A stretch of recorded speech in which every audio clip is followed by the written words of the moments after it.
Homies in the hood.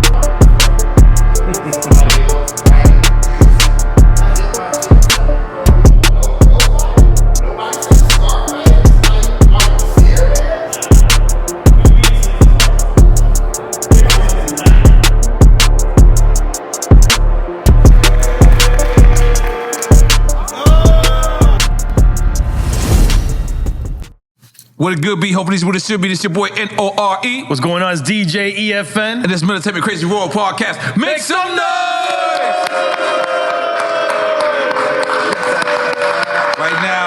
Right now, the brother we about to interview, he's on his third life. He's been one of the most hottest rappers out there, one of the most acclaimed producers out there, and now he's really the hip-hop Denzel Washington out this mother flipper. He's in everything. His smile, he's looking younger. He's doing better. He's driving Ferraris now. He waited a long time to drive Ferraris and Lamborghinis and live his goddamn best life, and he doing it. Yeah, man. They say the blacker the berry, the sweeter the juice, and the merrier the cream of the coops. We are out here. This man deserves his accolades. He deserves his flowers. He's an icon. He's a legend. He's a friend of the show, a friend of both of ours. Family. And we're going to give him his motherfucking flowers today. In case you don't know what we're talking about, we're talking about the one, the only David Banner.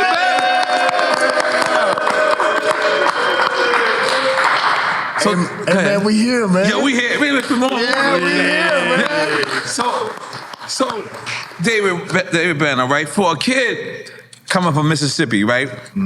Because traditionally, there was hip-hop cities at one point, right? Atlanta became a hip-hop city if it wasn't from one. Miami, so on and so forth. But you would be like the first hip-hop rapper coming from Mississippi, right? No, I mean, it was before you. Man, it was actually a lot of people before me, man. Okay, yeah. Wildlife Society. Okay. Y'all had your scene out there. They was out there. You know, Hammer had a group that was from Mississippi. Really? Yeah, bro. And it's like, I love to learn new shit. You know, the thing that I'll say is that I was just the culmination of all the sacrifices, and not just other rappers, but the blues. Right. You know what I'm saying? And I'll never take all the credit. Right. One thing that people never noticed about me is that if y'all notice, I never really talked about my city, where I was from. Right. Because I wanted the whole state of Mississippi until we got a scene. I didn't want people to think because we were from the capital or we were from the city, you know, in Mississippi, that I would ever leave anybody out. I never wanted people to feel the way that hip-hop made me feel at one time. And that's one of the reasons why I have the type of respect that I have for you two. Because a lot of people don't know this, bro. Did you know that N.O.R.E was the first person in history to buy a David Banner beat? That's goddamn right. And do you remember who it was Moose for? and Maze. Yeah. It was for his little brother's group. Yep. You know what I'm saying? And so for us to still be here, man, with our gray beards, you know, not all gray beards. And if you do have a gray beard, just so you know.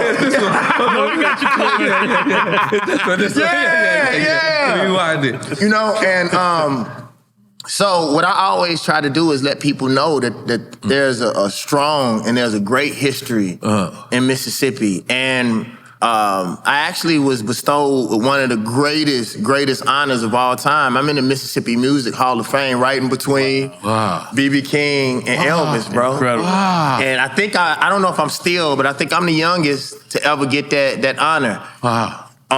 In front of the Civil Rights Museum in Jackson, Mississippi, I'm on a mural. And y'all gotta tell y'all, I'm gonna tell y'all a quick story, man. This actually runs chills through my heart. I thought my basketball coach in high school hated me, right? He was so mean to me. And one day he brought me into the classroom after school, and I didn't know he was like into the Black Power movement a whole lot. I guess he never let us know, let the kids know. Right. Okay. So he brought out all of these pictures and stuff. And he was like, Lavelle, I had a dream that one day I saw you on a mural between you and Malcolm X, right? I ended up being on a mural between some of the greatest Mississippi people in history, and everybody on this mural in Mississippi is dead. I'm the only one that's on that mural that's still alive. And so I called him the morning that The high school teacher? Yes. Okay, okay. The coach, right? He died the morning that I found out about the mural. Damn. I had called him at like 7 o'clock in the morning. He had died at 5 a.m. And I was calling him to tell him that his dream came true. It wasn't Malcolm and Martin, but it was Medgar Evers and Eudora Welty. You know what I'm saying? Right. But what that showed me is that God is always on time, man. And for us now to be, you know, I ran with N.O.R.E this morning. Right. And for us, you know, for me to know the young N.O.R E and the stuff we used to do. You know, when I was homeless in New York, sleeping on Wendy Day's floor, for us to be here, bro, and I even think about me and your relationship, bro.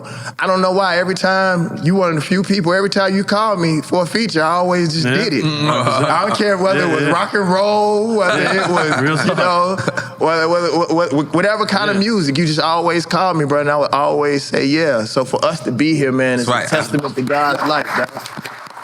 Hold on a second. Okay. Y'all know, unlike most people who always think from y'all. Oh, you got them David Banner get okay. Yeah, this is fly. This is fly. Every time I come, this is from the Banner Vision. Yeah, the Banner Vision. Okay. Thank you. Good level. Open it up. Good level. Yeah, I'm ready to drink Last time I brought y'all shoes. Yes, I still got my shoes right up the top of my joint. Yep. Nah, man, but I appreciate y'all, man. Ooh, fly. Yeah, man. Then I got the jacket to go with this too. Yeah, man. Oh, and the shirt. Yes. Hell And you up that box with the Yeah, button I got And that bike. We got money, y'all. We done made it.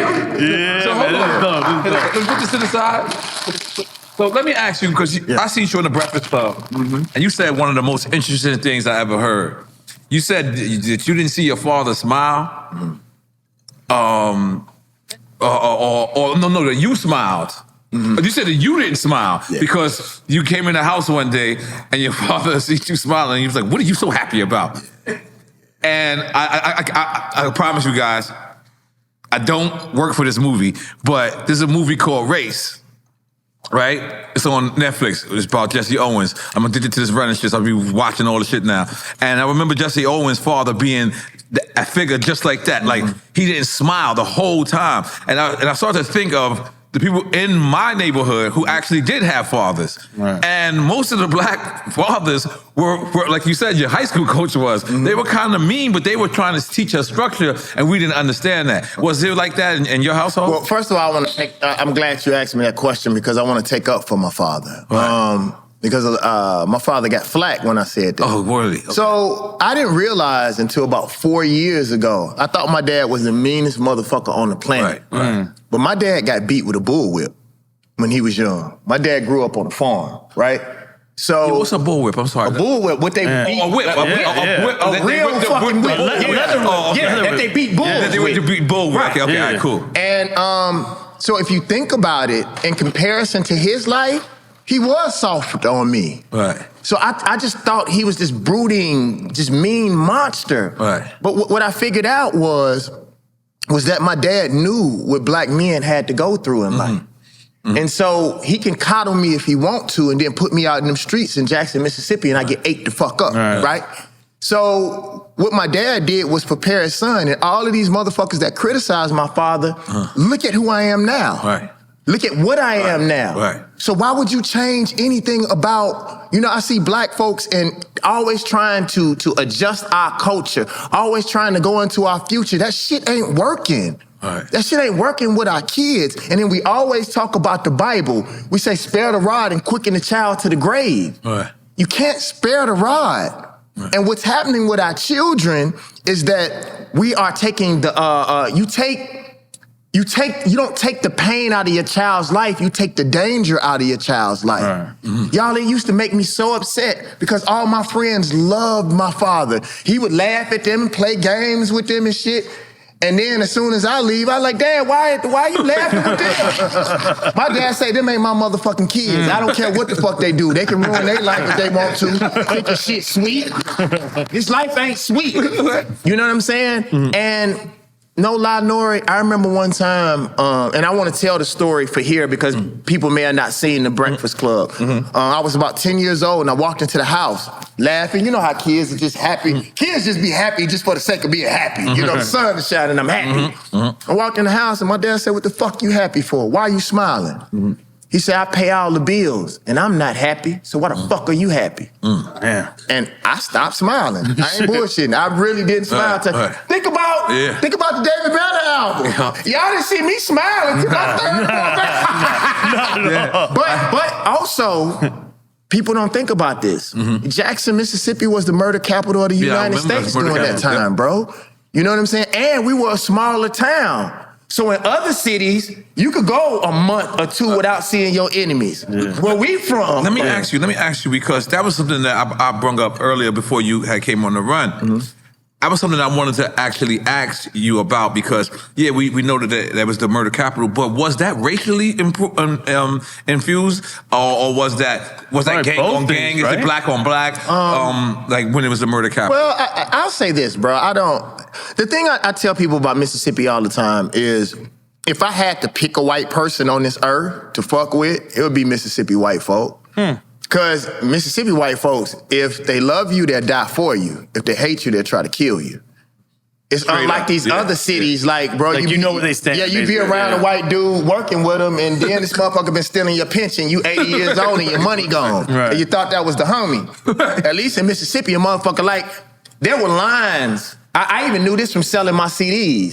There were lines in Mississippi, lines of demarcation where white kids didn't go past. If your music wasn't in certain stores past that line, they just wasn't going past that line. And if you saw white people past that line, then you knew that they fucked with you. Okay. You know what I'm saying? So in Mississippi, like, I really didn't deal with that racist shit that people were talking about. Motherfuckers, I heard the white boys in North Mississippi up close, you know, was a little bit different, but where we from, like, black folks ran that shit. We ain't had no problems. We ain't had no problems with white folks at all. You know what I'm saying? Well, I had never seen no Ku Klux Klan, like, in guard. You know what I'm saying? Because black folks was about their shit. We had been through enough. But you see them in Walmart. Not in guard. Well, they were not in guard. You've probably seen them all over. They weren't out the closet in Walmart. But what I will say, man, is that I think what happened with Jackson, Mississippi, you know, you had the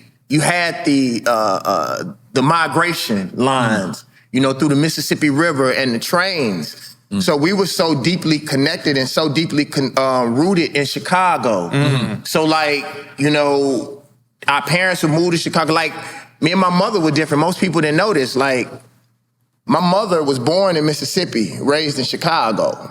And it was the exact opposite for me, you know? And so when somebody would get in trouble in Chicago, they would send them to their grandma. You know what I'm saying? When we wanted to see a better life, we would move up to Chicago. You know what I'm saying? Think about That's crazy. Think about it, y'all. Crazy how that sound. Person from Mississippi looks at Chicago. Those of you all who've seen Sinners, that's what the whole story was about. Yeah. Oh, don't tell him. Don't tell him. Okay. All right. Yeah. All right. Make sure y'all go see it. Yeah. 3-4 times. We got him coming. Ryan Googler. Ryan Googler. We'll tell him in his next Mississippi movie to make sure he includes you. Yeah. Goddamn it. Me too. Or somebody from Mississippi. I can make a Mississippi accent. So let me ask you. Bouncing around all over the place, right? Somebody said, somebody was being funny earlier, and they was like, imagine David Banner with Dr. Umar, right? Like, have you ever met Dr. Umar? Me and Dr. Umar went on a speaking tour. It was sold out. Okay. It was called Three Kings. Okay. Yeah. You, Umar, who else? It was me, Dr. Umar, and who else was it? It's so funny to me, man, like, and I'll say this. One of the things that I do dislike in Black Power is that shit is almost like the rap game. Like, I don't care what religion people believe in. I don't care how people believe that we can get to freedom. Let's just get to freedom. I don't think that Malcolm and Martin had to fucking compete with each other. Right. Sometimes you need the gun. Sometimes you need the peace. Why can't we commingle if we really want to see people free? Like, I don't give a fuck people's theories on how black people can be liberated. Black and brown people can be liberated. If we got a foot in our ass, we got a foot in our ass. Right. You know what I'm saying? And if you look at white oppression, it comes by air, it comes through the ground, it comes through the water. Land. Through land. That's what I'm saying. Look at the army. So why can't we have different facets of liberation? Right. So I love what we all do, man. I don't have no problem with nobody, man. I like Dr. Umar, like when he'd be like, "No more snow bunnies." He's going. What did you think about that with Shannon? Did you hear what happened with Shannon Sharp? I don't really care who nobody fucking. I think that's the lamest shit in the world, man. Like, bro, we look at the tariffs and look at what's going on with our There's food, bigger bro. geopolitical things. It's so much shit that's going on in our communities, man. I don't give a fuck who somebody's having sex with, bro. Like, it's, you know. And so for me, man, like, for us to concentrate on that so much, and I want to tell you all this. This is something that I was watching, and it was led to my spirit for me to say to you all, because I consider you two my friends. That's right. Let's go. I don't consider too many motherfuckers my friends. Go. Is you all got so successful so fast, but the difference between you and other people and Wallow and Gilly are very similar. Is that you all controlled y'all power. You know. So they have us chasing numbers, and they have us chasing things that we never have to chase because you all accrued your power on your own. So you don't have to get any more popular than you are. Just stay true to the people. Because sometimes I see people, once they get really famous, they don't know where else to go, so they start doing corny shit. They start doing shit that ain't in their spirit. Y'all are rooted in the people. Y'all are rooted in the culture. N.O.R.E, I talked about that this morning about you. This man called me.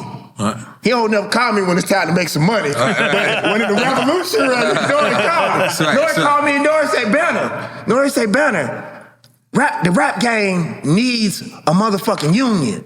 We need to figure out. We sat on the fucking phone for 2.5 hours, literally trying to figure out how we can get a union, right? And so, bro, those are the types of things that we do. Hold on, man. Let me see that. You want David Banner ain't gonna smoke one of these. Come on now. I'm gonna take one with me, though. they ain't gonna know what I did with it. But, you know what I'm saying? But y'all stay rooted in what's powerful to you all, man. You all came up with an idea, bro. Even think about it, man. For you all to get some people to drink who may not drink, they gonna say some shit that they normally wouldn't say on TV. Bro, that's fucking genius. But I love everything you just said. But I wanna let people who just probably caught your speech mid-speech.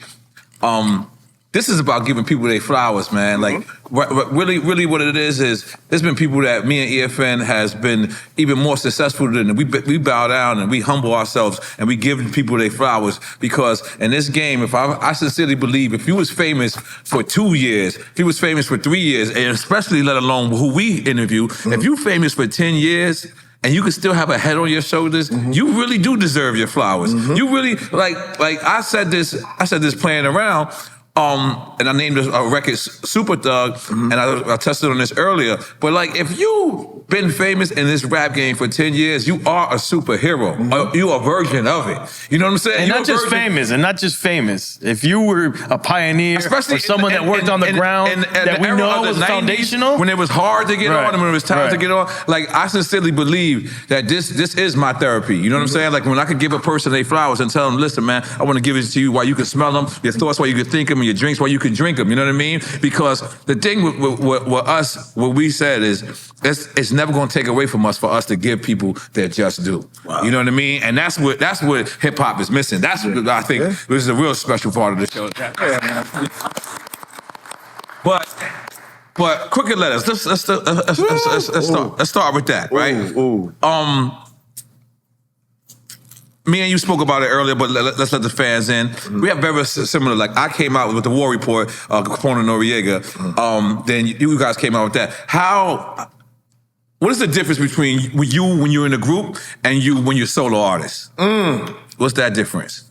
Man, it's I'll just say this, man. It feels good when you have your brothers around you. You know, I was always the oldest brother. You know what I'm saying? I was always a trailblazer, man, but this shit ain't easy. People don't talk about the mental aspect of having to go through this shit. They never talk about the street shit we gotta go through. They never talk about the social implications. They never talk about the police. You know what I'm saying? Especially what they was doing to y'all during that time. Hip hop police. Boy, the hip hop police wasn't playing. Shit, bro. I was with me and Razzcast was with John Forte one night, bro, and got hemmed up going to the Cheetah Club. Yeah, John Forte got locked up. He got it bad, man. Yeah, He got it bad. Yeah, I Glad remember he's that. out and then. Yeah. But the difference between being in a group, man, is just that, you know, you have somebody that you can go through this shit with. Right. Because a lot of things we can't talk to people about. A lot of pressures we can't talk to people about. You know, even from a street perspective, bro, me and you talked about this, N.O.R.E. Something as small as where we from, there ain't no motherfucker all up on you all close and shit. Back the fuck up. But you know, as you become famous and shit, everybody want to run up to you. People don't make quick moves where I'm from, bro. Like, you make a quick move where I'm from, you dead. You feel me? So it's like even getting used to going from being the hunter to being the hunted. Like, I wasn't used to that shit, right? And when you have a brother with you, that's dope. But then you also got to worry about if somebody else is late. You know what I'm saying? Or if somebody else gets sick. Or something happens with his daughter and he ain't able to make it. Or, you know, all of those different types of things. Or if somebody doesn't see your vision. I used to get mad when people didn't see my vision. But that means I'm actually closer to God. Right. If you can see what I see, then you're not blessed. Then I'm not blessed because it's general knowledge. Right. I've always been a man of vision, so I can't expect somebody else to see it. I can't expect somebody to jump on everything that I decide to do. But if in history I consistently show motherfuckers that I know what I'm doing, then I would think that people would have the internal fortitude to say it's something special about that Negro. We might need to follow him. So I just realized, you know, when I'm by myself, and I think I was a little bit different. You know, Crit was a little bit different. T-Pain was a little bit different. Not only was I a dope rapper, but I was also a dope producer. So I didn't have to wait on nobody. I didn't have to wait on the producer. If my producer started acting funny, even in my company. Did you engineer your own shit too? For a while. Okay. For a while. I am one of the few people that I can go in the studio by myself and do a whole album. It's all about the act. Like, by myself. It may not be great because I'm doing everything, but I get the shit done. Right. You know what I'm saying? As a producer, has there ever been a beat that you gave away as a producer that you wanted to keep as an artist? No, if I gave it away, I gave it away. It was- You let it go and it was done. And I gotta be honest, and I want to say this in front of everybody. You produced a lot of beats. So I did. don't want you to rush that. I did. But there's two things I want to tell y'all about. So I think T.I. as a rapper has one of the best ears. As a producer? No. Oh. Just as an artist, period. Like choosing beats. Like, most people who can rap at the level that he can rap, they usually don't pick beats well. Right. I don't care who you talk about your favorite rapper, the beat's not usually jamming. Right. That's part of the problem. Right.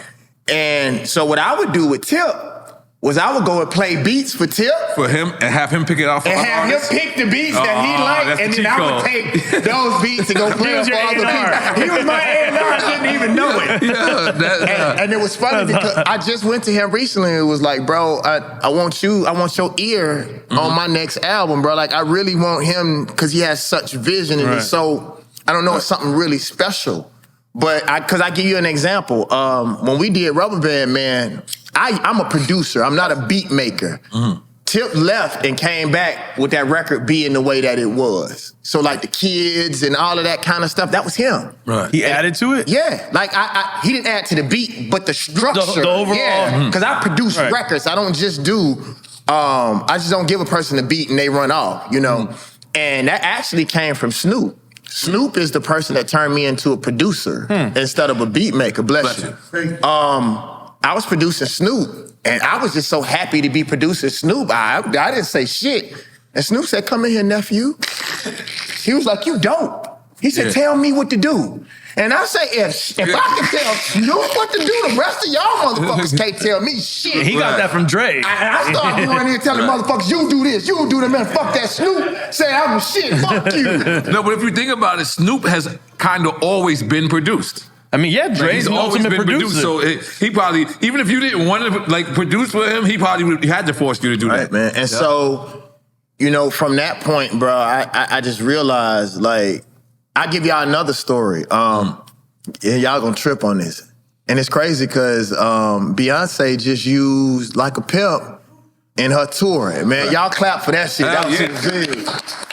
Hey, take some champagne, bro. Take some champagne. And I was talking champagne. It was crazy. I was talking to my mom on the way coming over. I was like, Mom, would you ever would have thought That's crazy. that Like a Pimp would be doing? Because did your mom know, or you had to tell your mom? What? About Beyonce? No, she knew. She knew? Oh. I mean, regardless of what people say, Facebook is their hood. You know what I'm saying? And it's Like a Pimp on top of that. Yeah. But the crazy thing is, I didn't like a Pimp. Right. I really didn't. I picked that beat because Lil Flip was like, well, I'll barter with you. You give me 2 beats, I give you a verse. And so I gave him the 2 beats. And I was like, well, I sampled Pimp C's voice. That's Texas. I know he'll like that. I just threw him a beat real quick and I said, I'll go and change the beat later. We made that song in like 20 minutes, bro. Wow. And the last verse, we went back and forth, just like on some freestyle shit almost. Right. And bro, it was this DJ in Atlanta named DJ Will. I never forget this, man. Like, cause you remember I had the Lil Jon record. Might get your jaw broke, might get your wig split. And DJ Will heard that record, bro. And he was like, this is your hit record. He was like, if you use this song, flip this from your A and B side, he said, you'll be a star, bro, in the next 7 months. And I switched that to my A side, bro, and it was history from there. Let me ask you a question that probably only you could answer, and one couple of other people. But what would life be like right now had Pimp C been alive?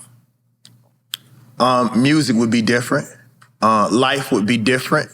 And I think that's the reason why some of the things happen to some of our heroes, because the world would be different if Pac was alive. Right. If Pimp C were alive. It's just certain men, if Nipsey was still alive, bro.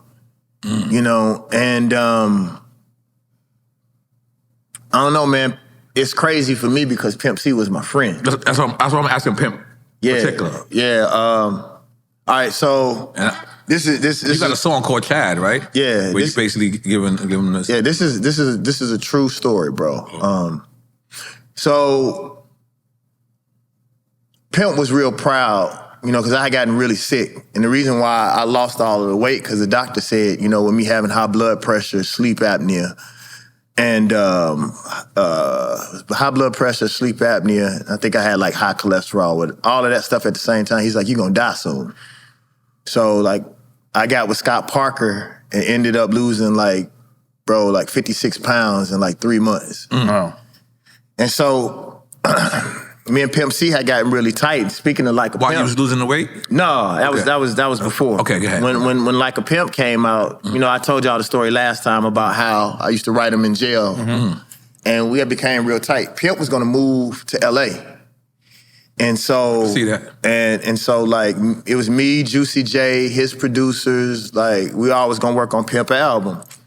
So I was in the studio out in LA. I had moved to LA, and I got a call from Pimp. I had started going to the studio early. So unlike most rappers, when they go to the studio late, I started going to the studio like 10 in the morning. Right. So I could get out, you know, and have somewhat of a regular life. I was in the studio, I saw Pimp had called, didn't pick up, because that's the homie now. It ain't like, ooh, Pimp C, like that's my homie. So I didn't pick up the call. When I got out the studio, I called and called and called. He didn't pick up, right? So 2 days later, I heard he died. In LA, right? Yeah. Oh, okay. I end up listening to the voicemail after I heard he had died. And he was like, Banner, I'm at LAX. Come pick me up, dog. Come pick me up. Damn. Whoa. Like, bro, imagine what that does to a human being. Because one thing that I don't do, I'm not like one of the cats who, when I get in a certain position, I don't understand who my friends are. Right. Like, although he was my friend, that's still Pimp C. Be clear. Yeah. You know, Snoop is still Snoop to me. I'm still a fan of the people that I look up to. Yep, me too. But bro, like that bothered me for a very, very long time, man. That you know, and people would ask me my opinion about how did I think he died, and I always tell people I don't give a fuck. My homie dead. Right. You know, I don't really. That really don't matter to me, bro. Right. You know, so it would be a lot different. Pimp didn't take no shit. I ain't gonna lie to you. Every time I've been around Pimp, it's always been fun. Like, he's always been like the laughing type.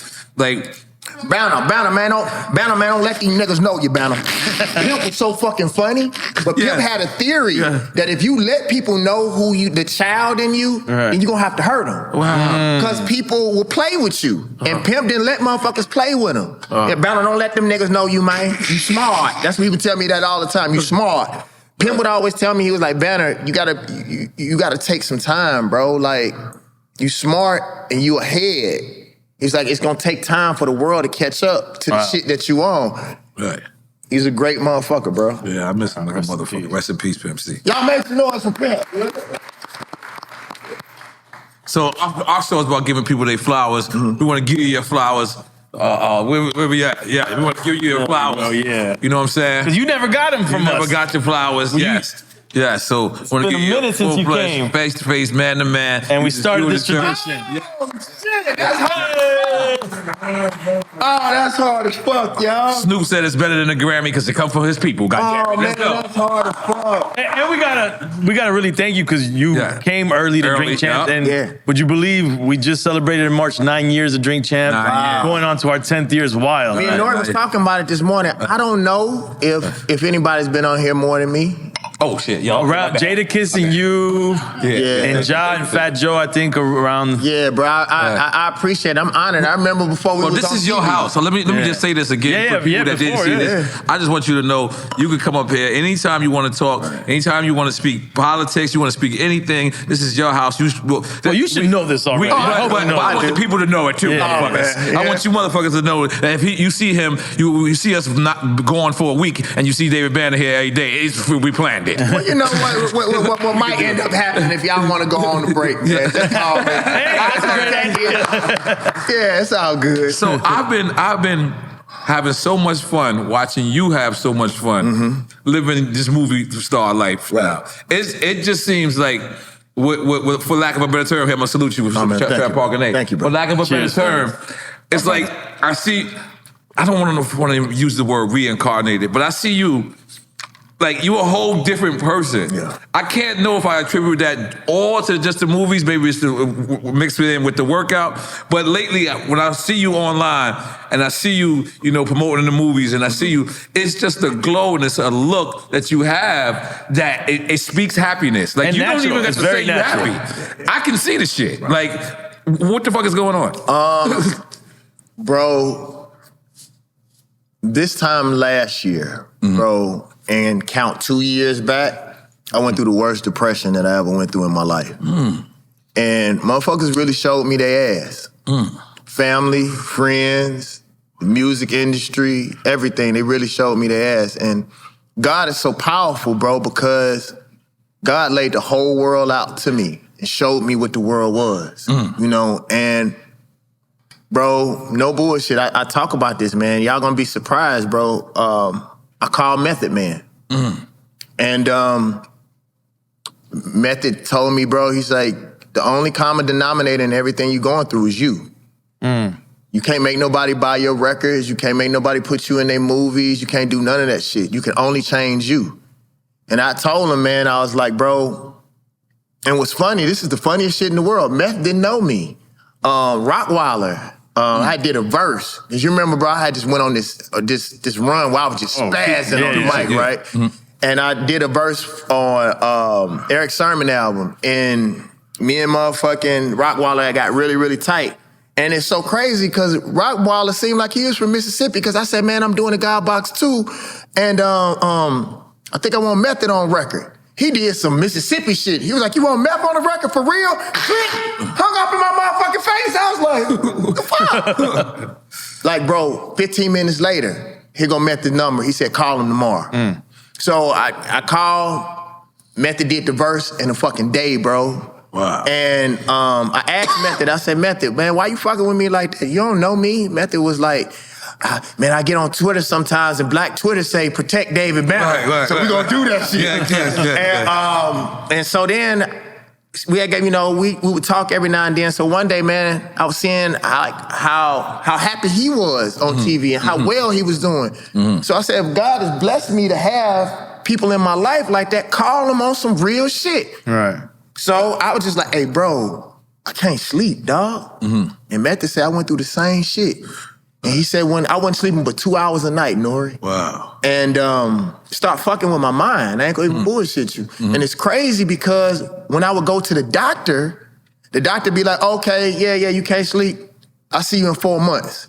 Motherfucker, I just told you I couldn't sleep. And you say you can't see me for another fucking 4 months as much as I'm playing your black ass? Shit.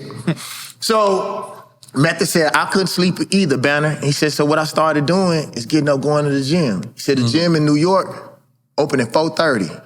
And so, bro, when he told me that, bro, I just started going in the gym every fucking day. Bro, even if I was super depressed or whatever, I would just go sit in the fucking parking lot. But I wouldn't miss that fucking gym. There's a book called Atomic Habits. And dude said something so powerful in that motherfucking book. He said, even if you ain't gonna do but one pull-up, do that one. Because when you don't do that one, then that's when it starts. When you don't do none ever, right? So he said, even if you get on the treadmill for 2 seconds, just get on the fucking treadmill, bro. And no bullshit, I started going every day. I said, I don't care how fucking sad I am, I'm gonna get in this fucking gym. And then one day, bro, it clicked to me, bro, that I am not gonna let nobody, I don't care if it's my mother, and I love my mother more than any of you motherfuckers on this planet, but I'm not even letting my mother take my happiness away. Bro, no bullshit. If a person doesn't have a good spirit, if they not on their shit, I don't even want you around me, bro.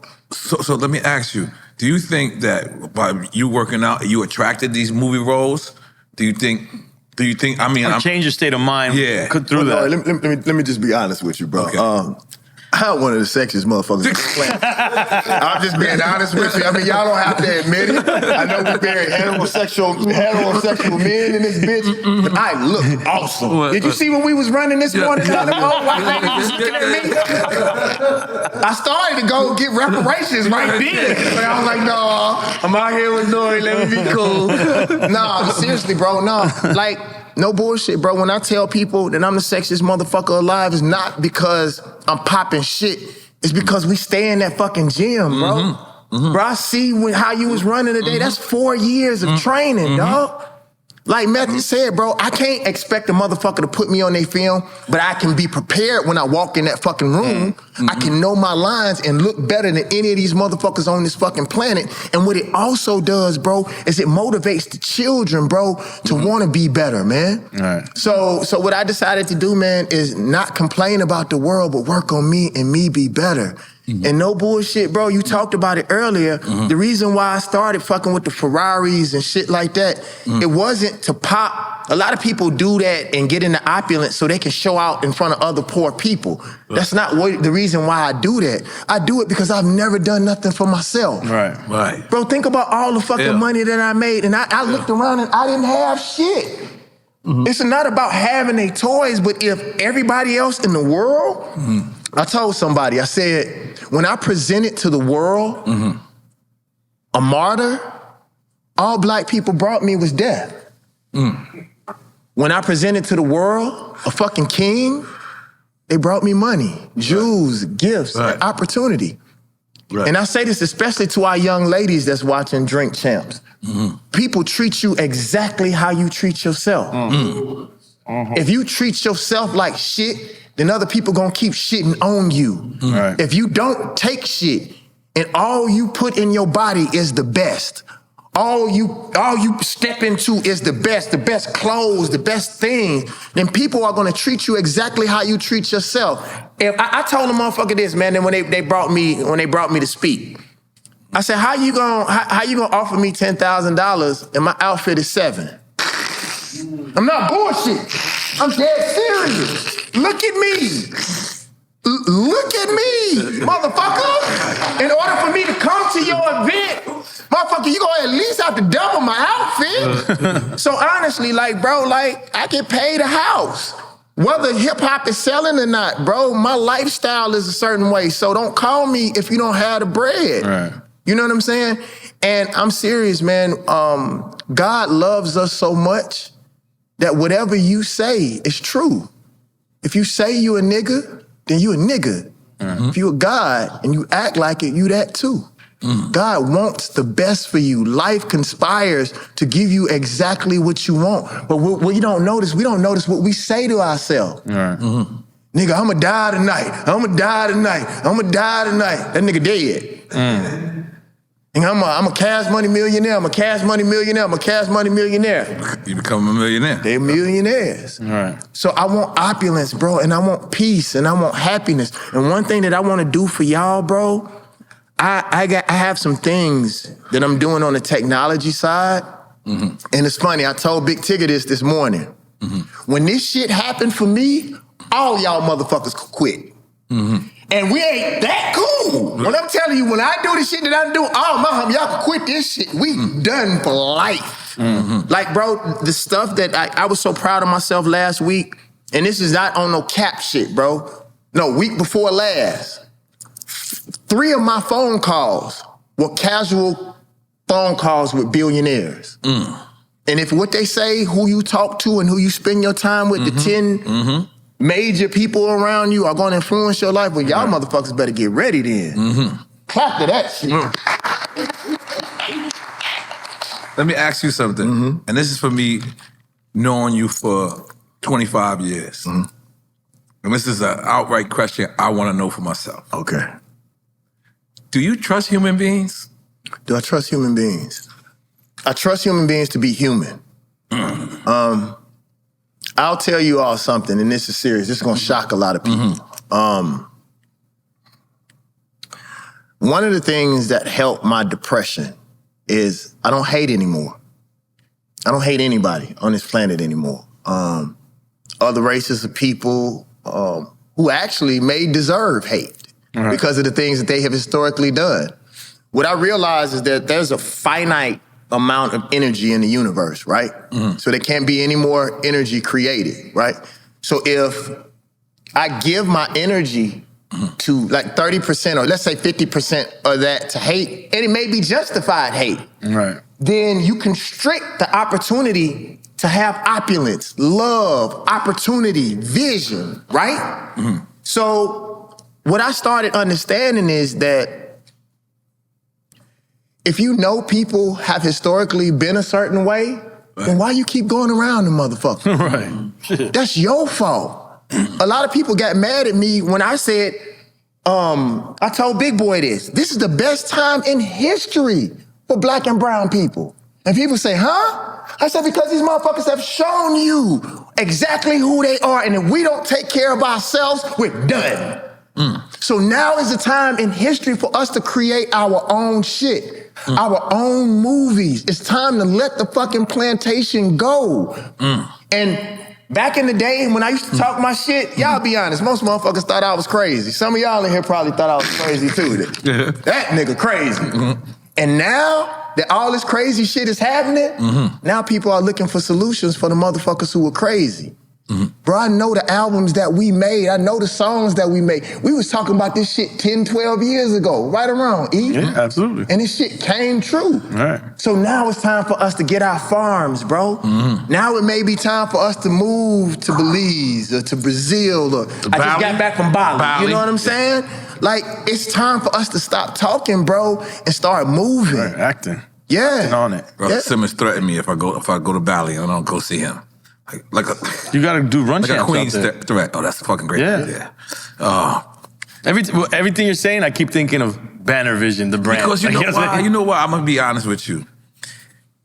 I know you for a long, long time, right? And it always seemed like you got smarter with your section. Like, you know what I mean? Like, it always felt like, but it did feel like at one point you didn't trust the industry, particularly the industry. And that's why I labeled it human right now, because that has to come from somewhere, right? Like hip hop hurt my feelings, N.O.R.E. You talking? I'm just being This is your honest interview. with So the culture of the I can speak industry about that all day, but please explain that to the people who can't understand. Hip hop hurt my feelings, bro. Yeah, that's deep. That's deep. What most people don't know about me, bro, is I was a battle rapper. Like, I was a battle rapper. I was a backpacker, but living the life that I talked about later on. You know what I'm saying? And I had this love for hip hop. And on every one of my albums, I would always, and people never notice this, I would always have a battle rap or a hip hop song or something giving homage back to, like, I always heard it. You know, most people didn't know. You know what I'm saying? And I always lived by the rules. But hip hop really didn't give a fuck about me, and really give a fuck about Mississippi. When did hip hop hurt your feelings? And when I realized that this shit is imperialism. It's a business. Yeah, it's imperialism. And it ain't personal though. It ain't personal. It ain't personal. That's deep in itself. Hold on, because that's a two-part question. That you just answered that two. Because one, that's exactly what it is. It's like, yo, this is a business. It's just called hip-hop business. It's called, you know. Well, there's a difference between the business side of it and the culture side. You could make the distinction. There is a distinction. Okay, I want to There's the monetizing of the music. I want to think that all three of us entered this for the love at first. Yeah, but once we realized it was business, we didn't want to get jerked. But we're like, business. what better business to be in to make money out of what you love? But then, like he said, that's the other part of that. It's not personal. But the problem is that I think what happened to hip-hop in general, or anything, when it comes to people of culture, we do it by feelings because we're spiritual people. We never laid down the rules. Right. Like, I give you a great example. Everybody want to talk about who's the GOAT, who's the GOAT. How can you have a fucking GOAT when there ain't no rules? If we're going to say somebody is the GOAT of basketball, then let's sit down at a table and say, okay, how many championships you have to have? How much influence do you have on the culture? All of these different things. We have to have some rules. Criteria, because if not, then it's emotional. And if it's emotional, then you can be constipated, or generational. Or generational. Right. Because if you notice, when people talk about their GOATs, they're really emotional about who they like when they were growing up. Like, stop that shit. You know what I'm saying? My son, I can't speak about LeBron at all. Like he takes it super personal. Like, and I'm just like, I don't do it no more. And then for a person to not really talk about some of our greats who got 10 rings, you know, 8, 9, 10 rings, you know, and you know, for us to talk about the GOATs in hip hop and nobody say Rakim? No, that's why. At all? No, nobody say Scarface? Wow. Like, are you serious? Face? Come on, dude. Right. You know, so I think part of the problem is we have allowed other people through their money to have a say-so in hip hop. Yep. You know, one thing that I just finished speaking at Ad Week. And what I told them is, I wish hip-hop was the way that it used to be. Is you give me your fucking money, you sit the fuck down, I'm gonna make you a profit, let me do what the fuck I do. We have allowed white people to become too comfortable in our culture. And this is something, I guess that's the reason why y'all call it Drink Champs, because I'm gonna say something I'm gonna say something that's really real. One of the reasons why I stopped producing is because there was a young white A&R at one of these labels. And I had already produced 2 #1 hits for this label, right? And this white boy felt comfortable to comment about Southern rap music to me. Now, I probably would have took his notes on R&B, maybe. Country music, maybe. This motherfucker felt like, yo, David, motherfucker, you better shut your motherfucking mouth and take these fucking credits. You don't know nothing about this shit. Because I may not have created, but I have something to do with this shit. You know what I'm saying? And the motherfuckers feel entitled. And it's because we allow people. And you got too many Negroes who will take the check and allow their black or brown skin to be used to manipulate other black and brown people. And I think that shit is whack, dog. People use culture when it's most convenient to them. And I don't like that shit, dog. Want to do a quick time with Stein? Let's do it. All right, cool. Yeah, you want to explain the game? Oh yeah, he's never played QuickTime with us either. I haven't. I saw that shit. Like, I'm glad they never did that shit with me. All right, here we go. So we're gonna ask you a question with two different This shit is hard. topics, two different people, two different names. Yeah. You pick one, we not drinking. We explain this horribly, by the way. Yes. Pick one, we not drinking. If you don't pick, or you say both, we drinking. Okay. Yes. And really what we want is just bring up names, give us stories. I'm with it. Because You know what I'm saying? we are celebrating motherfucking David Banner tonight.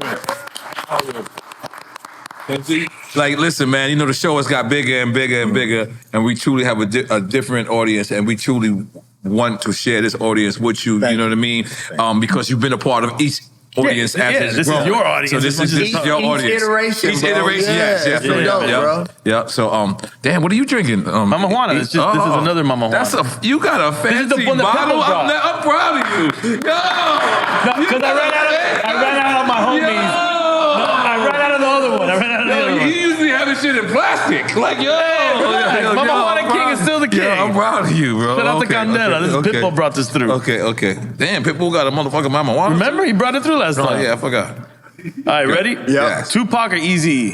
Tupac. And any stories or any thoughts? Bro, it's so crazy about Pac. Pac, and I'm being very honest with you, bro. I don't like the fan stuff a lot, but I really found that I missed how brilliant Biggie was because of Pac. Like, I was such a fucking Tupac fan that I listened to Biggie, but I didn't absorb it because I was such a fucking Pac fan, bro. Right. And I didn't know either one of them. You know what I'm saying? And I'll tell everybody this, man. Usually, and I'm not saying this is the case, usually the person that you like musically usually be the asshole. Right. Usually, you know, and we get connected, and America is doing this now, bro. I'm watching with this Trump shit. Bro, just because you like somebody or you like their music don't mean that they right. And the stuff that they do is right. We got to get back to what our grandmothers taught us. Like, if you wrong, motherfucker, I don't care that your beats jamming.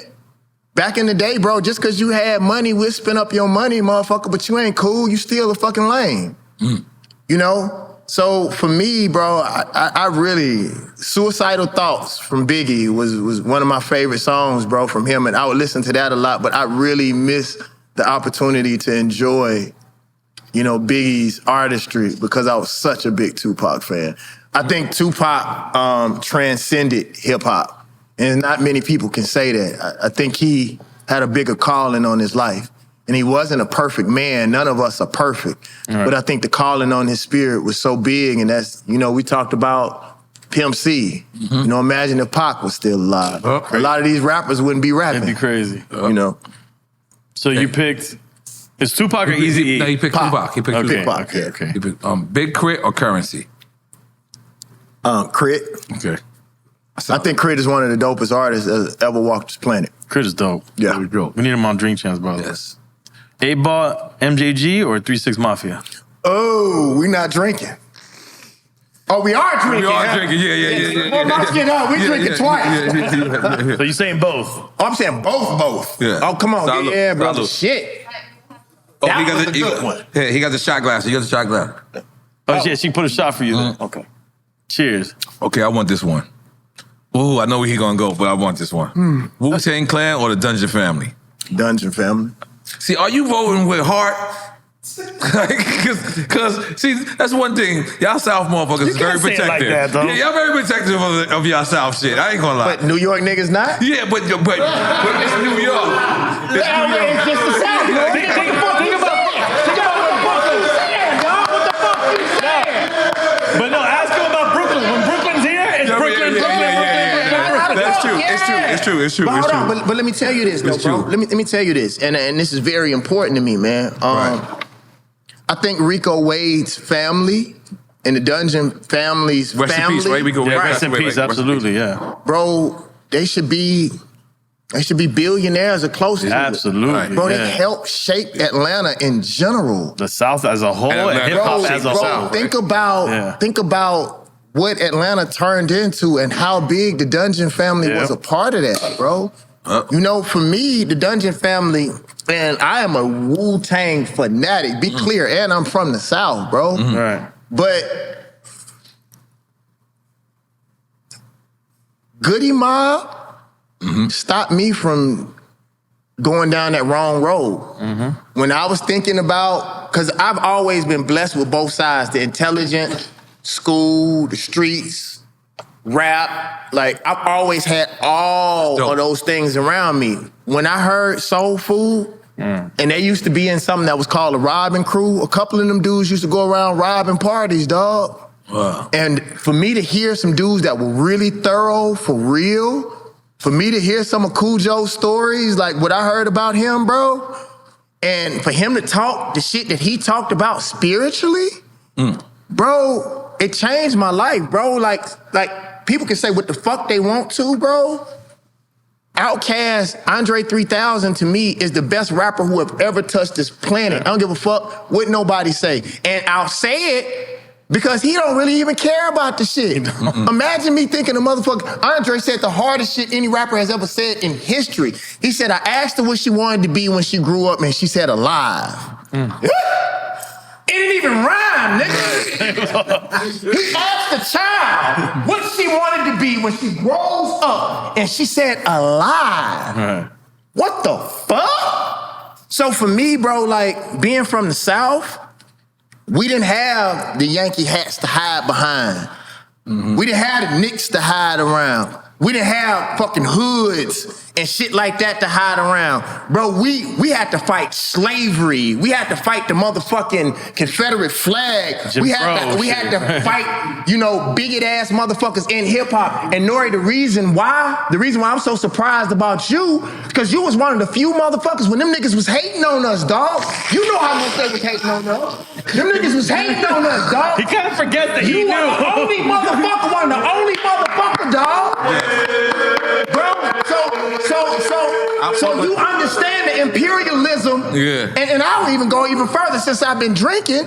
Shit, dog. They wouldn't give it to Redman, and he was right across the fucking bridge. They wouldn't give it to fucking Black Thought until he rapped for 15 fucking minutes straight.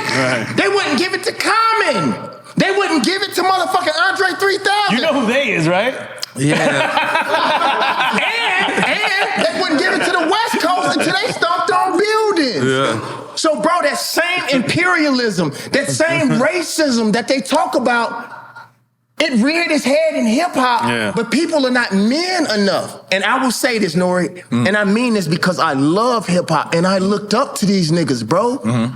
All they had to do was show love, bro. Bro, if they showed love, they would still, because think about it. Bro, we don't even put our heroes in songs. But we would always go and get Slick Rick. We would always go get KRS-One. We would always find the New York motherfuckers that we had. We won't even, bro, I'm telling you, bro, we won't even put our own, we don't put T-Love. We don't put anybody, like, why don't we put our own heroes the same way that we respect and revere other people, bro? So for me, like, it would be a discredit to my people in the South, and for me to be in the forefront, like you said that I am, for me to say anybody but the people that changed my fucking life, homie. To the day that I die, bro, Dungeon family changed my life, bro. And I ride for them niggas if they like me or not, bro. Because they changed the South. They changed. And them niggas was so hip-hop. I'll give you a great example. Watch this. I'm going to talk my shit. Let's go. You know this as a DJ. They may not want me to tell this, but you remember the remix, the Outkast remix of Southern Playalistic? I was already thinking. Right?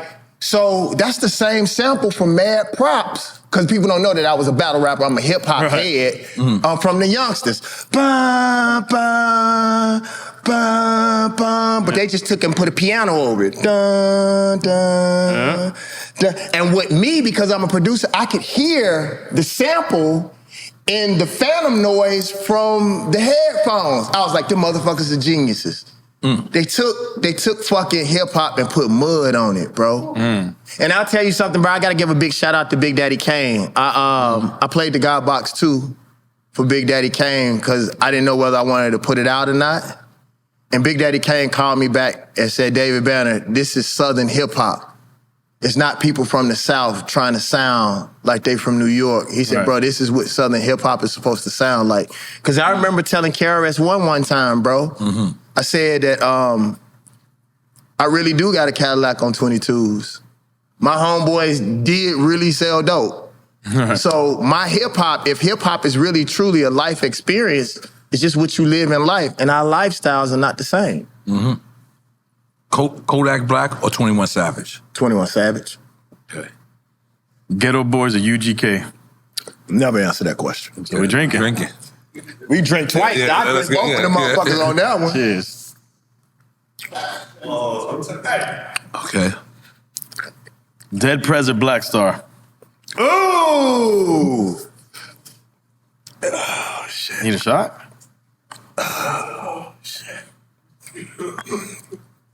I'm trying to see what would I pick. Dead Prez. Dead Prez is Florida too, man. Okay. I go Dead Those are Prez. my dog. I mean, shut up. Listen, I gotta go Dead Prez. that's a tough one. I gotta go Dead. Okay, I like this one. It's funny. Hold on. Let me finish that too. Okay, It's let's funny go. because me and Talib are really, really tight. And me and Talib are really, really tight. And as of lately,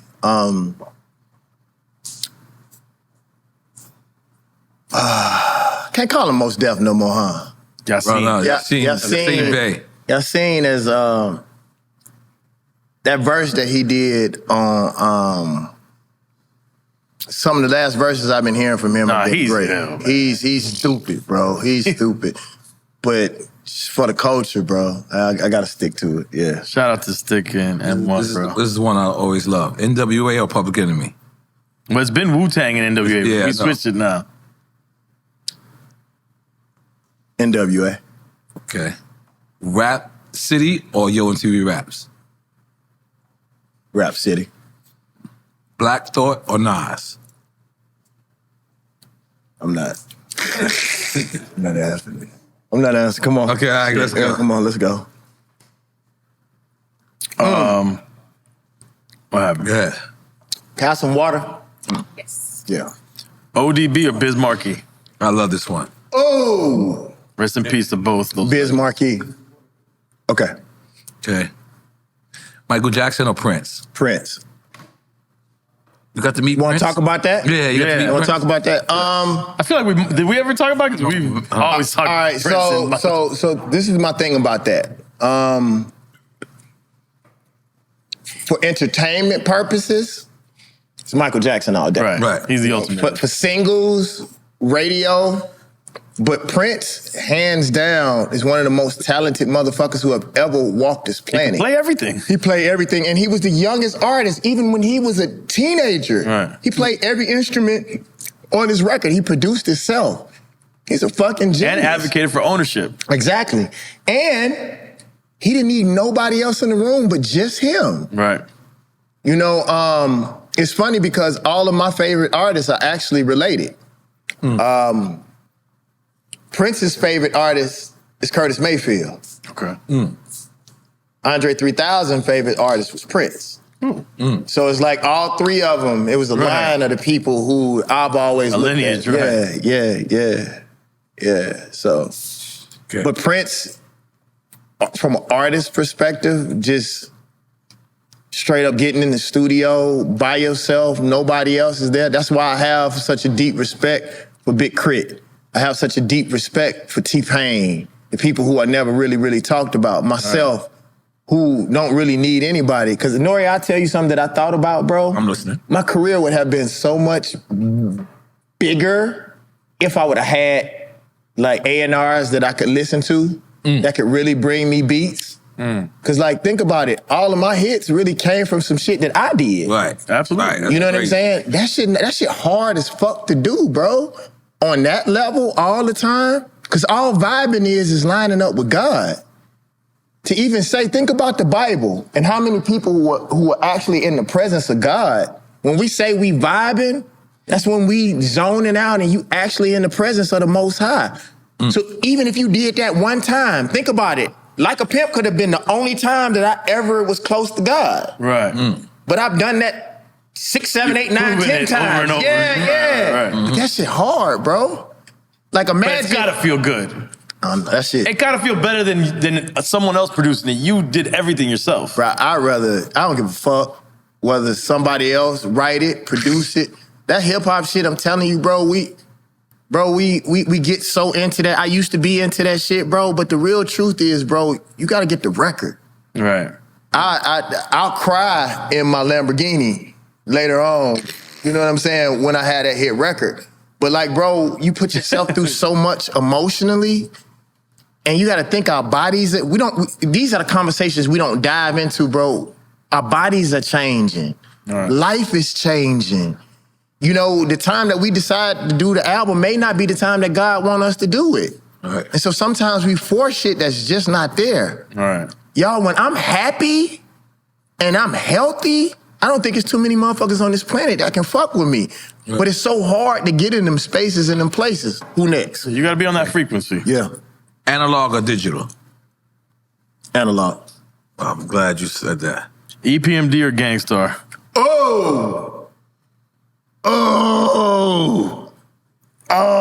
That's so now the drinks is what make people answer the shit now, right? That's smart. What, you was holding back? Right. No, I just say I don't want to answer that. Then y'all move on. Now I got a drink. No, we take a drink. Yep. Let's go. Hold on, no, wait, you just answer? wait. Answer. All right, damn. Oh yeah, drink. Yeah. Okay. That's smart. Rest in peace to Guru. Oh shit. Pharrell or Timberland? For real. Well, let me say this: the Neptunes together. Okay. Let me be clear. Shout out to Chad. Let me be clear, bro. There is a soul that that Chad brought. Yeah. That people don't talk about enough. I miss the Neptunes. Yeah. I agree. I miss that. You don't have to call era. That almost that synthetic soul, 60s soul that they used to do, bro. Like, I miss that shit, bro. Like, yeah, I agree. Pharrell and the Neptunes by far have influenced me a lot. Yeah. That's dope. Yeah. It's dope. Me too. Soulja Boy or Bow Wow? Soulja Boy. Soulja Boy, tell him. BB King or Bo Diddley? BB King. You going fast now. KRS One or Rakim? Rakim. Okay. All right, hold on, but I gotta say this. It's crazy, bro. Like, I know KRS-One. It's fire.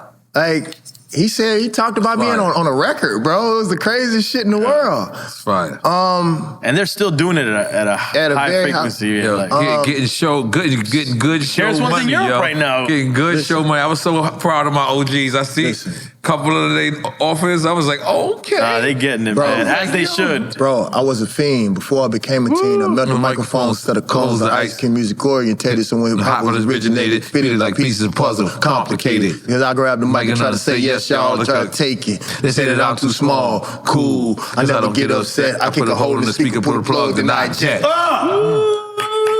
Bro,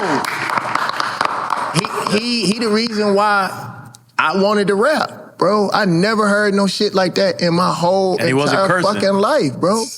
I got to experience something. Sorry to cut in real quick, but I got to experience something. We were in Master Pill office, and Nas comes to me and he goes, Eric B and Rakim has a concert tonight. It's the first time they've been together in years. He's like, do you think we're supposed to go? And I was like, are you leaving this shit up to me? Wait, he asked you, should you guys go? Should we go? And me and Nas went to, and this was the best, because this was like, for me, this was like the student watching the master still at work. And then when Rakim starts going into these certain records that I didn't know, I looked at Nas and Nas knew every word for word. You was there?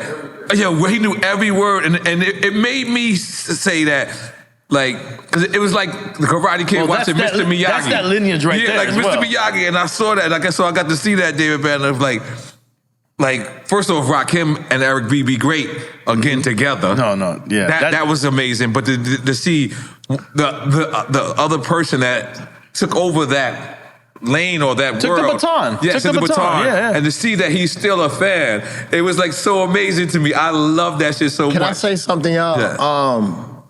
Good. Throw Some D's on That Bitch by Rich Boy. I think is my favorite, most complete song. It used to be Lucchini. Lucchini for the Camp Low. It just made me feel a certain kind of way, but I don't think we give out flowers to places and people who don't have the light from other people. Bro, that song has stood the test of time. You see Kendrick rapping over it right now. He's talking slick, dope shit, a dope ass hook, Polo on the beat, and that bitch feels so good. That's a Feels beat. now. That's a beat that I wish. That's You one made? boy that I made. That was mine. And that remix that they did for that one. Man, with Bananas. Andre came out the sky with his flute and came to spit on that that motherfucking remix shit. is crazy, Man. So that leads me to the next one. Kendrick or Drake? Kendrick. You look like a Kendrick type of nigga. Look, like I ain't even gonna lie. Mean, man. Like I ain't gonna lie. Like if I had to guess what was in your playlist, I'd be like, yeah, you're Kendrick. But what I would say though, like in a good way. That's a but great. what I would say though is that Drake won my respect. You know, as far as music and putting hit records together, Yep. you gotta give that boy you gotta give him his credit. Like from being able to market itself and create at the level consistently as he did, bro. And I'm a rapper, and I was like, nah, that shit dope. Right. That motherfucker rap, he sing, he the complete package. You can't deny that. It's just for me, what tips the scale for Kendrick to me is activism. And that's what tipped the scales for me with Pop. Right. Like you can rap, all that shit cool, but kids dying, bro. Like we can talk all this party shit, that's cool, but racism is real, colonialism is real, motherfuckers is hurting. Right. You know? And so for him to put thought into his music and for there to be something different and something deeper, bro. Like Purpose. You see purpose in everything he did. Bro, I have to give it to him. And what's crazy is artists like him, as popular as he may be, the world really don't shed the light on him that he deserves. Think how big that song was, bro. You should see him everywhere on everything, the same way you heard it in the car. Marketing in America should reflect that, but it doesn't for a reason. Even the tour, as successful it is right now, you're not really hearing about the tour. Yeah. But him and They had SZA. the Dominican version, and the Dominican people were saying the wrong version. Of what? They was what was they saying? No, okay. They was What are you saying? That's hilarious. What's the they Dominican version translated mean? it totally wrong, right? No me gusta, me? They redid his song and translated it wrong, and no one said nothing. Like yes. That's how big that record is. I'm dead serious. I get No, the record is big. Cash Money or No Limit. Drinking. Okay. Cheers. Shout out to KLC. That's what we gotta do to South niggas. Shout out to KLC. You put two Manny South Press. people together. He's like Brooklyn in a different way. Yeah, they like Brooklyn. They cannot go against the South. I respect that. That's the cheat code though. Rick Ross or T.I.? Come on, bro. Bro. Rubber band, man. Bro, I'm leading the witness. My bad. You are. T.I., in my music career, if there's anybody that I would say has always been a part of my life in some kind of way, it's been Tip. Yeah. Tip has been one of the few people in this music shit. Every time I call him, he show up. Yeah. That's dope. I'll tell you something that I wouldn't have said on nobody else's show. The last records I produced, I think it was on Dime Trap, I didn't charge Tip. And I'm about my motherfucking money. Them fucking Ferraris cost a lot of money. Yeah. And I didn't want to charge him because I just wanted us to be in the studio again. It used to not be about money. Because the real truth is, if me and Tip, or Tip and Toomp, get in the studio by ourselves with none of these motherfucking distractions, can't nothing stop us, bro. Right. That's like fucking Jay and Just Blaze getting in there with none of the money shit on their mind. And I told Tip, bro, like, bro, I didn't realize we hadn't been in the studio in 10 years. I was like, bro, let's just get back in, bro. Fuck that money shit. And there ain't too many people that I say that about. Like, I don't really care about what he think about me.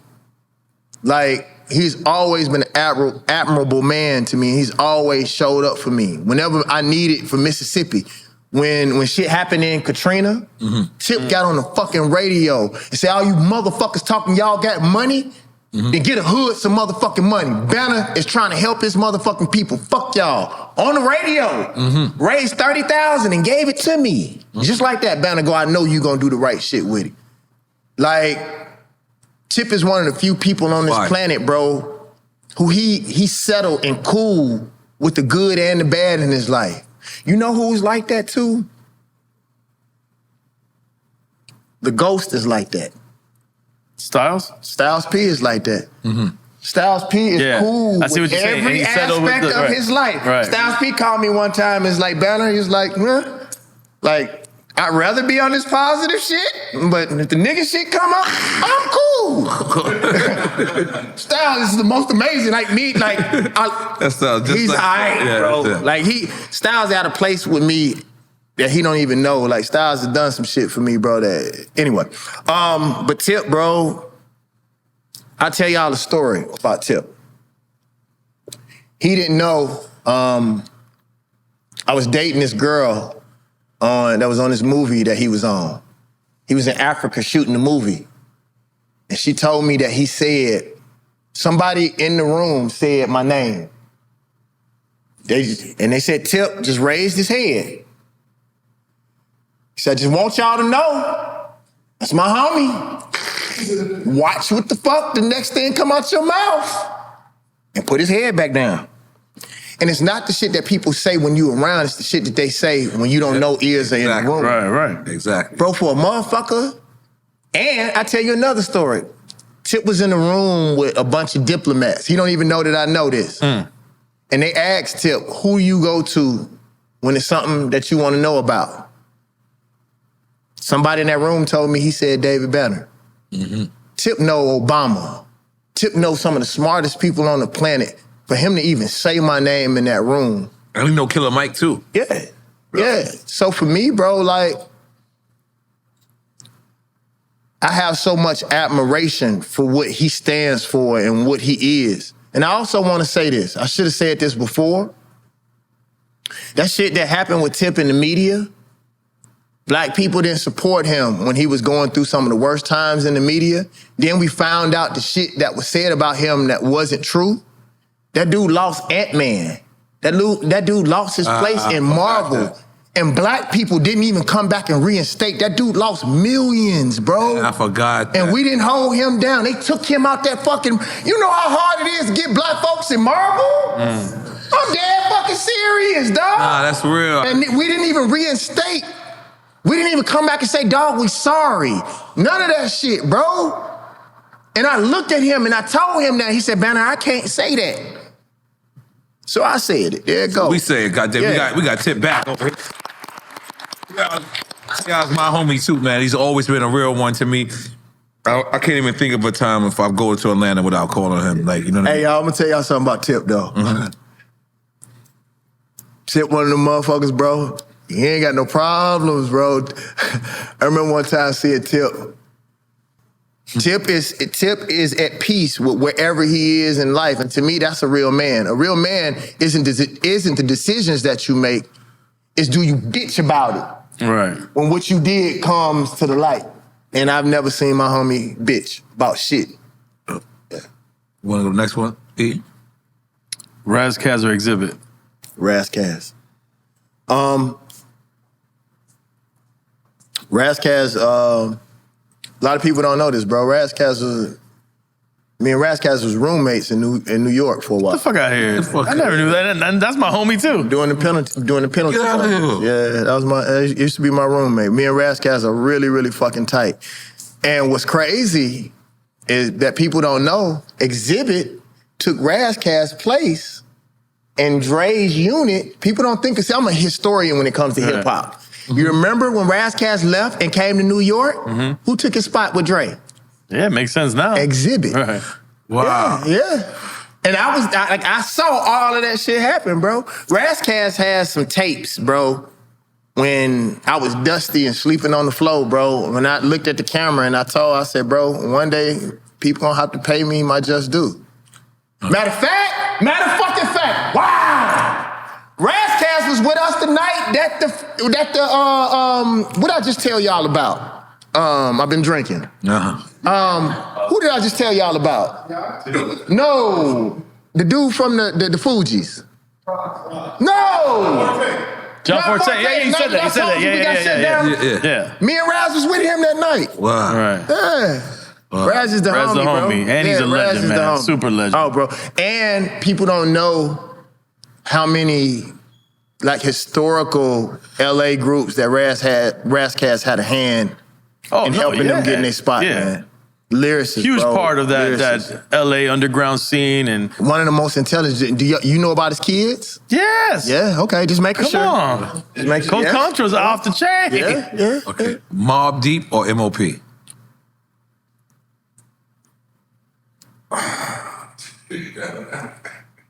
Damn it. Fuck! What we doing, Banner? Mobb Deep. Oh, Okay. Biggie or Big Pun? Biggie. Young Thug or Future? Okay. Salute. Oof. Paul Wall or Lil Flip? Flip. Good. For obvious reasons. Good. Yeah.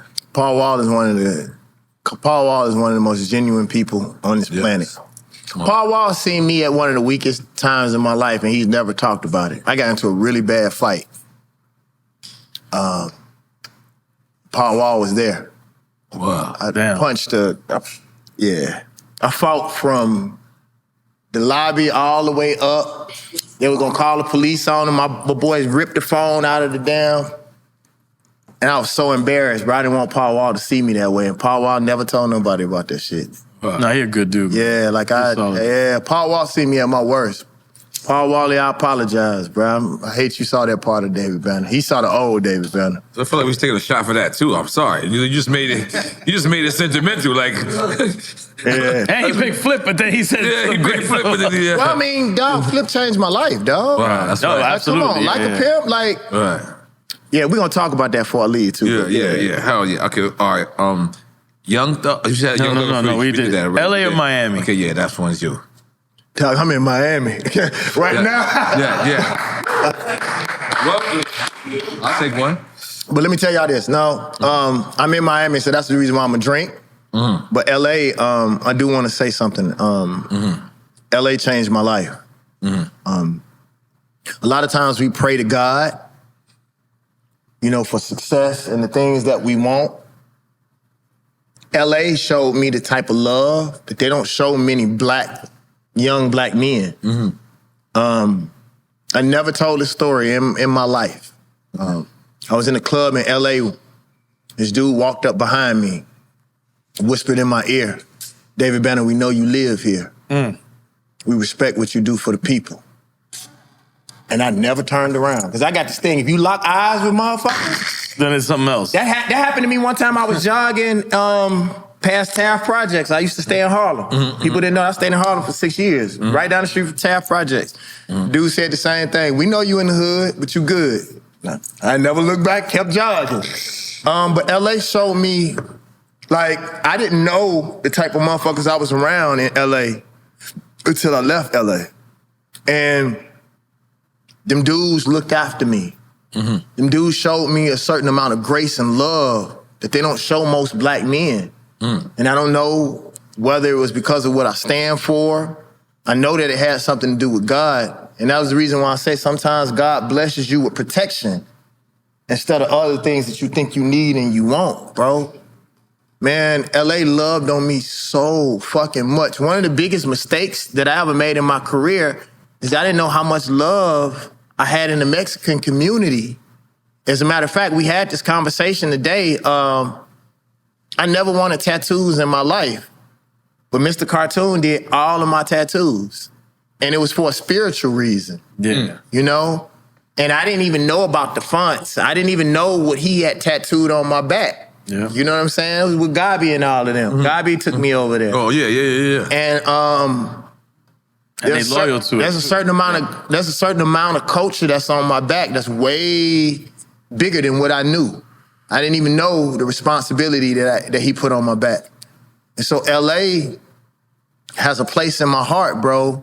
The Bay Area has a place in my heart. When my career went down, you know, a lot of people like to think it was the South, but, you know, the Bay Area put me back on when stuff got, like, play got broke in the Bay. Right. Besides Jackson, They break a lot of records in the Big Bay. Von Yeah. broke that record. Like I'm just being honest with you. Right. You know, and so my love for the West Coast and what they did for me, and we got our independent hustle from them. You know what I'm saying? Motherfuckers talking all this weed, everybody smoking weed and all that kind of shit, but they made that shit popular. Right. And so for me, what I went through in LA, my transformation, this acting shit, bro, that shit was all in LA. And I love LA and I appreciate LA. I don't know if you remember, I checked you when you was in the studio in LA. I was visiting my family out there, and then I hit you, and you was like, yo, come through. I think it was in Studio City. Did you have it? And I went and checked you out, and you had your whole setup. And Yeah, man, we got to vibe out. LA was good. And you gotta think I was a black man with a Bentley in LA with a hit song with Chris Brown.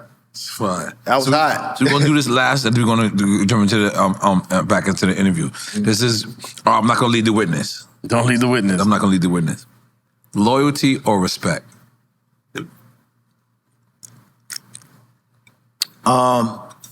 Respect. Respect by far. If I say loyalty, then I leave it on you. Fuck that. I'd rather a motherfucker fear me. Right. Motherfuckers need to be clear.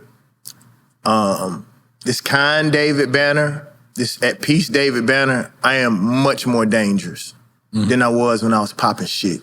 Right. All that tough shit is fear. All right. Yeah. If you a killer, all you gotta do is kill. Yeah. You never ever in your life have ever seen a Kung Fu master mad or out of control. All I gotta do is break your fucking face. All right. Like, bro, at the end of the day, dog, like, I be wanting to tell people, like, I always got my pistol on me. Always got my pistol on me. And sometimes, I remember telling a dude this one time, dog, I love you more than you love yourself because you don't know how close you are to it. Like, there's something off about me, dog. I just happen to love people so much, bro, but I don't like, like, I was telling my publicist this. I was telling Sydney this, like, they have a problem because I pop off. I don't give a fuck. But I told her, I was like, the only time you ever have problems with me is when somebody's mistreating black people. Y'all ain't never seen me get mad about shit. But the liberation of black people, that's the only fucking thing I get mad about. We knew the motherfuckers was fucking us up with N.O.R.E because me and you talked about it. We let that shit slide. I let everything slide, but when they mistreat weak people, that's the only thing that makes me mad. Nigga, you got all them fucking muscles and you want to pick on a little kid? You want to pick on a defenseless woman? You a pussy. That's the shit I don't like, bro. That's the only thing that drives me, bro. Like, I don't fuck with nobody, dog. I don't beg from nobody. I don't borrow from nobody. That's the only thing that drives me and make me mad. Shouldn't nobody have nothing to say about David Banner. Because I have never, ever in my life tried to intentionally fuck over nobody. You know, if I fucked your mom, I'm sorry. I didn't know that was your mom. That went sideways. No, It wasn't ready. It wasn't ready. It went directly. It wasn't ready.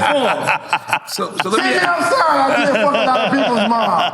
I did. So let me ask. So after Penalty, the Crooked Letters, you went to your solo career, and then it was with Steve Rifkind, correct? SRC. SRC? Right. Was it SRC or was it Loud? No, it was SRC. It's SRC. SRC. So that's after the Loud regiment, correct? I was the one. Yeah, I was he the one was that SRC. I popped off SRC. He popped. I remember. I met him right at that moment, right there. Yeah. So let us know. Let us describe to us, people who wasn't around, that transition from Penalty Records, which was a super independent who had distribution through Tommy Boy, but it was still independent, and they were penny pinching, and now you got one of the hottest labels. This guy just popped off, Wu-Tang Clan, Mobb Deep. But he's in a transition too. SRC was an experiment to an extent. That was the big budget, If though, you right? remember, bro, Tommy Boy at that time had just about everybody that ended up popping. You remember wasn't Naughty by Nature. Wasn't the Rizzo over there doing something? No, that was Rakim. That was before Wu-Tang. But that's what I mean, though. He was at Tommy Boy, But think about that. Yep. Cardan was over there with Nelly, and Nelly was over there with Cardan. Nelly was supposed to be on Penalty. Right. But they had Naughty by Nature. They had Queen Latifah. They had bro, was a lot of them. Lil Jon was over at Tommy Boy. Oh, I didn't know Because you Lil remember Jon. the Lyrical Giants, which had a lot of. I thought Little John was at TVT Records. TVT, not Little John was at TVT. You talking about before TVT? Yeah, before TVT? Yeah. Little John was producing the Lyrical Giants. Okay, I misunderstood what you said. Okay. It was a lot going on over there at the time, bro. And that's what I'm saying, bro. Like, we were around a lot of fucking dope shit at the time. Right. And that's the reason, man, no bullshit, bro, that I have the love, respect, and admiration that I have for you, bro, because... Hold on, because I want to get to this SRC thing. Because my bad. I apologize, because it's about you. Because now, this is a label, Loud was the hottest label, but he started his own independent SRC. I believe that stands for Steve Rifkind Company. Yeah, which is what he had before, I think, Loud, actually. Where do you stand with this? How does this deal come about? All right. You want to know story? Yeah, I'm in. I'm in. 'Cause I want to know this for my own archives. So this is the craziest shit, right? I had, and for people who are in the music industry, they understand this. I had 800 spins on the radio with Like a Pimp, and most of the people on Universal didn't have 800 spins, and I was sleeping in the van. I was literally homeless. I built a studio in my own van. Like, I went to Walmart and got a converter, and literally, like, built, since people didn't want to go with me, I built, if you listen to Mississippi, the album, the interludes, you can hear the wind. Because literally I had a mic in between my legs, steering wheel here, and I was driving. You was driving and spitting on the mic? Nah. Yeah, I was. Fuck out of here. Ask the DJs from the moon. Ask the DJs. I would do drops. Dude, no bullshit. That's why I tell these kids, ain't no fucking... I built a studio in my fucking van, bro. Go back and listen to the motherfucker. You ain't hear it. So motherfuckers couldn't understand like how this dusty motherfucker in Mississippi got all of these spins, right? The reason why I went with Steve Rifkind was because that white boy got some gumption. Bro, I went out to LA, everybody was coming at me, bro. And Steve Rifkind said, bro, I'm not letting you out this door. I never saw no white boy that, like, he literally got in front of the door and said, you're not going home till we finish talking. And I was like, motherfucker, if you don't get out the motherfucking door, you're gonna have a problem. And Steve has always been hard-nosed. Like, if some shit popped off, Steve going. Right. And whether he whooping the motherfucker ass or he getting whooped, Steve is fucking going. Right. Steve is one of them white boys that you fight, and you can whoop the shit out of him, and he still gonna scratch your fucking leg. Like, fuck you. And Steve had always been that way. And what's funny about Steve never knew the respect and the admiration that I had for him. I did a freestyle one time, and I said, if Steve Rifkind stiff a nigga, then I'm back on the block. He thought I was dissing him. And I was just saying, if Steve Rifkind decide he don't want to fuck with me, then I got to go back to the shit I used to do. Oh. And he thought I was dissing him. No, dog, like, you changed my life. I changed your life. The only problem that I have with these companies is that, bro, I was the one that fueled your company. I know that it don't say it in the contracts, but that's not worth anything. Right. Bro, you just sold You were the LL for his Def Jam. Yeah, you just sold your company. Like, bro, send me another Ferrari, homie. Like, that's how I do. Like, no bullshit. I just finished, 2 years ago, I finished a really big fundraiser for this really big company. And, bro, I made so much money. I doubled their profits, right? And they were not expecting it, and they gave me a big bonus. I had like 120 people on my staff.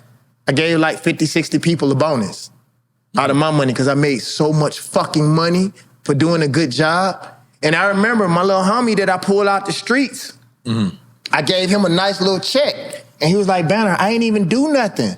I was like, but bro, you were here when shit was bad. I'm giving you back pay. Right. But when you did shit and it wasn't successful, and he was like, damn, ain't nobody ever did that before.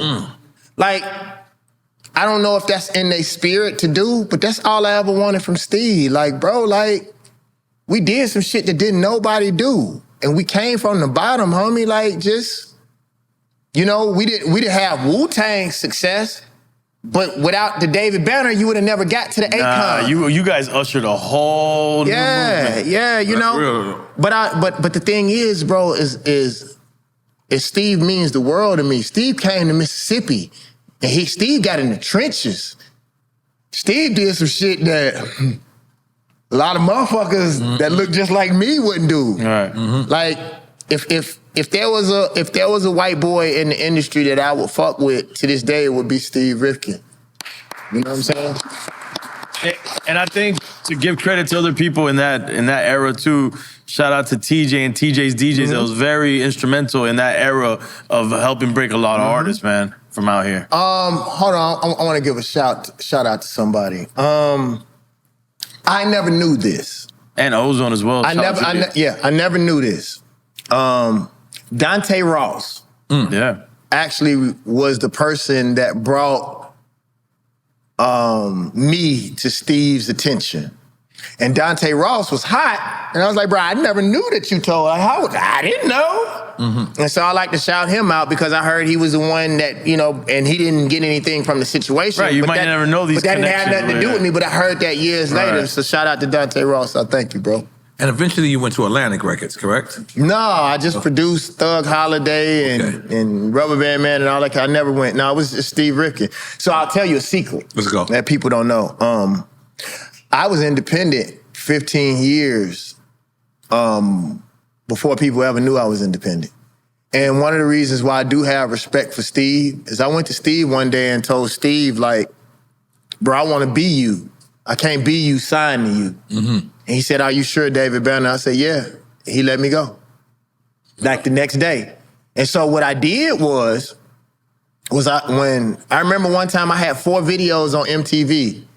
A lot of people didn't know this, but I hired my own radio promoters. I hired my own video promoters. And I just never told people that I was independent. Right. I just kept putting Universal on the sheet. And I kept getting, for like 10 years, bro, I was getting all these fucking accolades and nobody ever knew. I was independent 15 years before people ever knew. That's genius. Wow. Yeah. And Universal wasn't tripping because they were getting the props for David Banner. So they were signing other artists because they was like, well, yeah. And so I kept putting that on the call sheet and people kept going, yeah. That's fine. That's fine. That's dope. Man, I asked you this earlier. If you had to pick one profession from the beginning, acting, producing,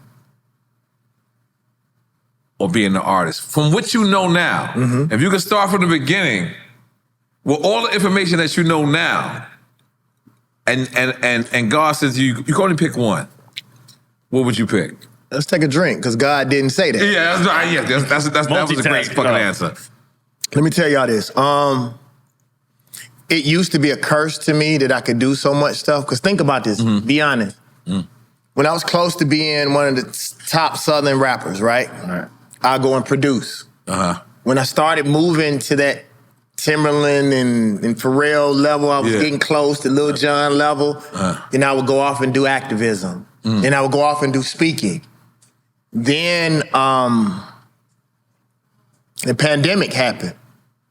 And you got to think what rappers went through. I didn't have to go through that because I could go speak. I could go do movies. So like I never really had to bend to what other rappers had to bend to because I was getting money from so many different places. But the problem was I never became respected as a genius on any level because every time I would get close to the top, I would shift to something else, right?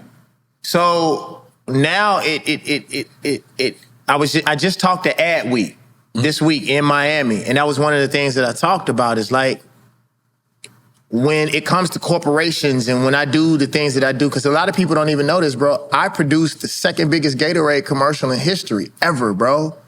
And it was funny, this really happened in real life. Jimmy Smith, who was working at Chiat Day at the time, the heads of PepsiCo was in the room. He walked in and said, this little motherfucker know what he doing. Y'all leave him alone and let him do what he do best. He know what he doing. David Banner, let's go. All these big billionaire motherfuckers. We walked right outside the room. The motherfucker looked at me and said, you better know what you doing. And I never had produced a commercial in my fucking life. And it ended up, my first commercial was the second biggest commercial ever in history, bro. So what I tell you, N.O.R.E, is that, bro, like, instead of saying which one would I pick, I think that would be spitting in God's face. Be thankful to God that I can do it at such a high level. One thing that people don't know is when I shot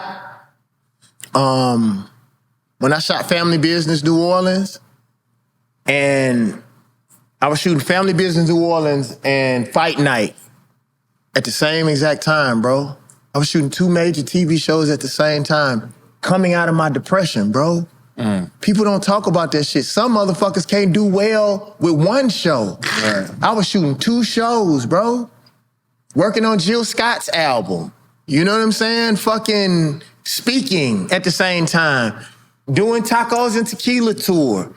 Bro, like, that shit ain't human. And that's the one thing that I want to tell people, bro, when they look at us, dog, y'all are fucking fathers, bro. Y'all running this shit. You still trying to run your own business. Fucking juicy, bro. We got 2. I saw the other one. No, I saw the other one. Let me do that. I got you. And bro, like, even though I do it, bro, it ain't fair. I try to tell my staff that, bro. Like, bro, I'm in the middle of we did run champs, we did drink champs. I got the F1 shit going on. I had to speak at, what was the shit I spoke at? At Ad Week. And then the audition came in. I gotta learn all these fucking lines, find a place to do my audition. Bro, that shit's not human. And although I do it, people didn't understand, bro. For 10 years straight, I did activism at the highest level, bro. I produced at the highest level. I acted at a high level, not at the highest level, but I'm getting better. I rapped at the highest level, bro, and still stayed a good human being. But let me ask you, that was something deep that you said right there. You still audition? Oh yeah. So what does that mean for a person? You have the role, but you have to prove that you can hold the role? You're trying out for the role. Yeah. Maybe they're offering you the role. No, bro, if I audition, it's for some bigger shit. Okay, You know what I'm saying? It's for some shit that's worth auditioning. And then the other thing is also, for me, is a lot of times we get beside ourselves. And I had to learn that in advertising. Like, as big as I may have been at the time, that ain't shit to a multi-billion-dollar company. Like, bro, I gotta get in there and I gotta show up and show out. One of the things that made my company so big and people didn't know how I was able to sustain so much money is because I would turn my shit in 2 weeks early. No artist has ever done that. Nobody has ever done that. And it's because I knew, bro, I'm gonna show y'all this. Cameras, get close to this. When I was doing Mercedes-Benz, I was also working on a movie. I decided to ride my bike to the studio. Shout out to Hector.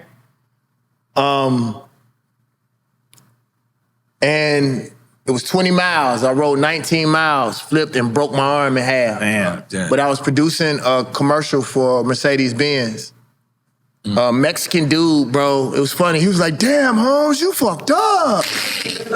And he took my backpack off my back and he MacGyvered a splint and he made my backpack into a splint and put my fucking, and it was funny, I broke my arm so bad that it was actually short. It broke in half. It was so funny because I had a Jewish doctor and he cursed. When I walked in, he saw my arm, he was like, what the fuck? They had never seen, he said he only seen one break that bad in his life. It was a girl who was in a Jeep and the Jeep flipped over. This is in LA? This is in LA? Okay. And I ended up staying and finishing the commercial and having surgery the next day. And people was like, why? I was like, because they don't want to see black people make this kind of money. I knew that although I had broke my arm, if I didn't turn that commercial in time, they would find a way to say that I was lazy or that I didn't do my work. You know how they do us. And everybody asked me, like, why did you do that? I said, because I made enough money that I could have bought a RoboCop arm. Fuck that. You know? Did I answer your question? That was fire. Okay. That was fire. I'll take a peep. Guys. Anybody need a break? I got a piss too. And I know you've been to see Dave Chappelle. Yeah. What is it, Ohio? Yeah, Ohio, yep. And it was something that I learned, right?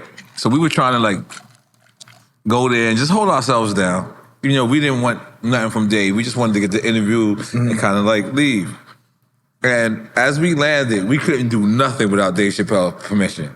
Like, we couldn't check into a hotel. We couldn't get car service. It was all like, no, Dave Chappelle already got you. He was like, we want to buy our own. It was like, let me tell y'all something. So me and Dave are cool. I told you, me and Corey. Corey Blackson. Yeah. And so, thing about Dave that he got to understand, bro, I have money. I had a lot of money, but I don't have that kind of money. Right. So I had to tell Dave, because you get around Dave Chappelle and time slows down. Like, I'm dead serious, bro. Like, I have to leave because you look up, bro, it'll be 10 in the morning and then it'll be 4 p.m. 2 days later, bro. Right. So I remember, bro, I was with Dave and I was about to leave. I was like, so I tried to sneak out. And Dave Chappelle said, oh, Dave, why are you leaving, David? And I was like, fuck, Dave Chappelle. Right. And ended up staying another 2 days, bro. Right. It's almost like a void of happiness, dog.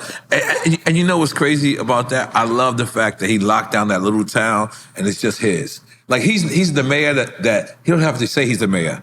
He's just the mayor. Right. You know what I mean? Remember he had the burger people there? Yeah. When we finished, he's like, they got the DJ, he had the burger people. Yeah. So are we back on now? No, we've been on. I didn't know. We ain't stopped. This is organic. So I want to take this time to say something about two people that's really important to me. Number one, the comedian Ryan Davis.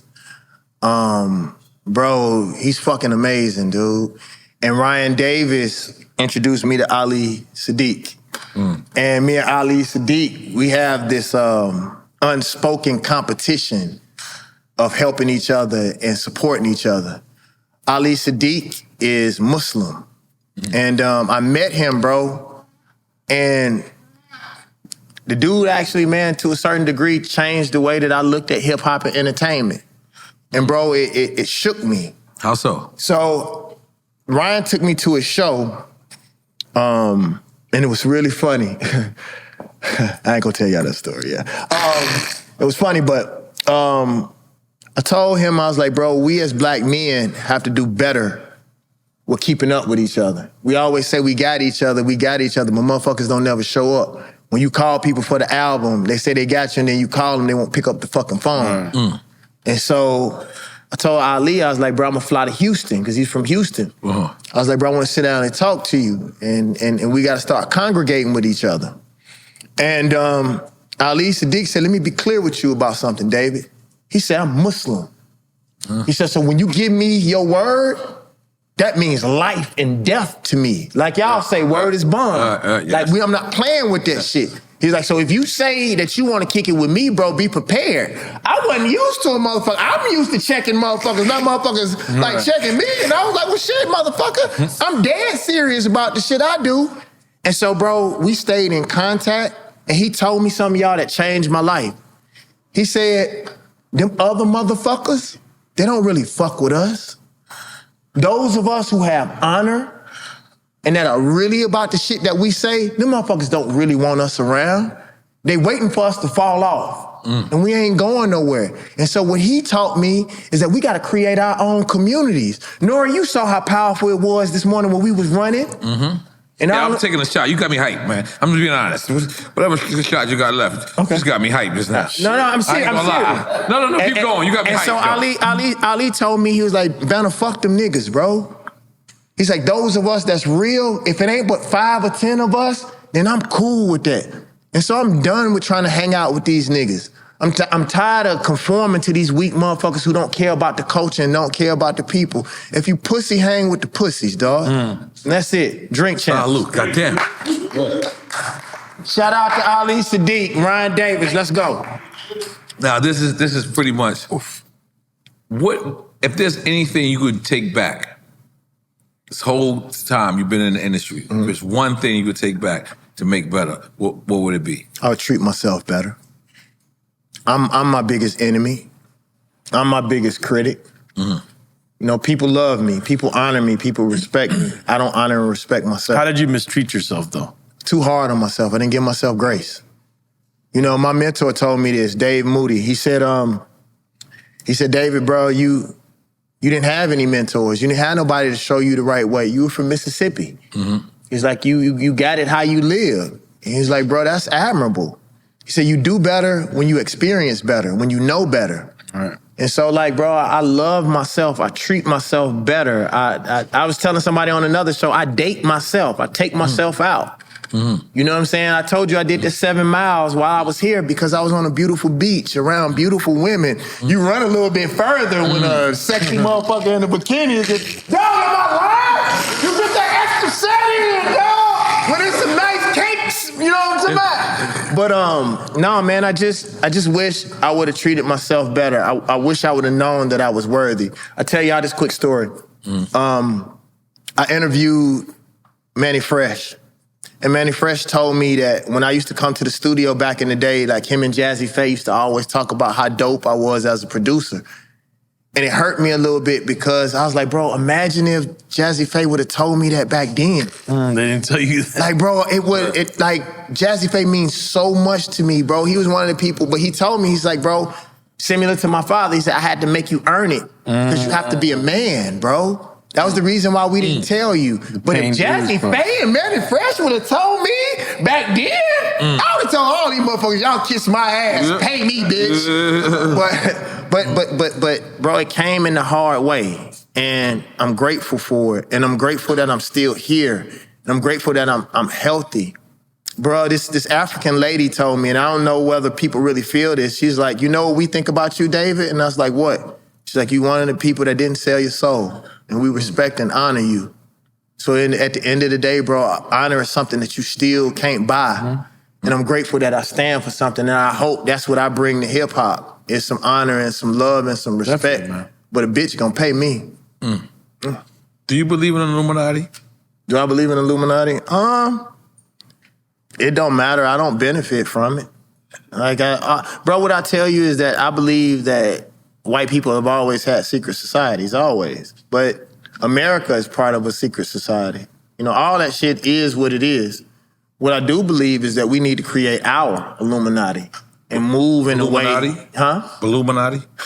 Black Illuminati? Nah, we call it our own shit. We call it Run Club. You know yeah. But if you look, pardon me for cutting you off. If you look right now, like, right, I don't want to be mysterious, but look, you got Elon Musk hanging out with Trump hanging out with Jeff Bezos, if that's not what the fuck we've been told what Illuminati is. Is that, am I bugging or I'm It not? wouldn't be because they in the open, so it wouldn't be But that. I was gonna say that's what I'm saying. but they always fucked with each other. Yeah. Right. They in the always open. fuck- Illuminati, we not seeing whatever the fuck that really Mark is. Zuckerberg, But let me tell you what's amazing is the difference between them. Dana White.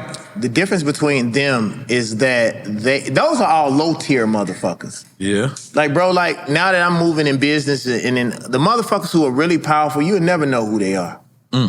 You know what I'm saying? And I'll tell you, my ex-girlfriend was one of the youngest, most successful women in Illuminati's? Atlanta. No. In Atlanta. She owned a construction company. She told me something and taught me something so dope. It's gonna fuck everybody's head up. Watch this. Have y'all ever wondered whose name is on the top of all these buildings? When we look up at these buildings, you don't know the motherfuckers, but they own a whole fucking building. They ain't out popping on the internet. They ain't like, bro, I was out, I went to this restaurant on this secret island, dog. And the restaurant was the only fucking, the only way you can get to the island is on these boats, right?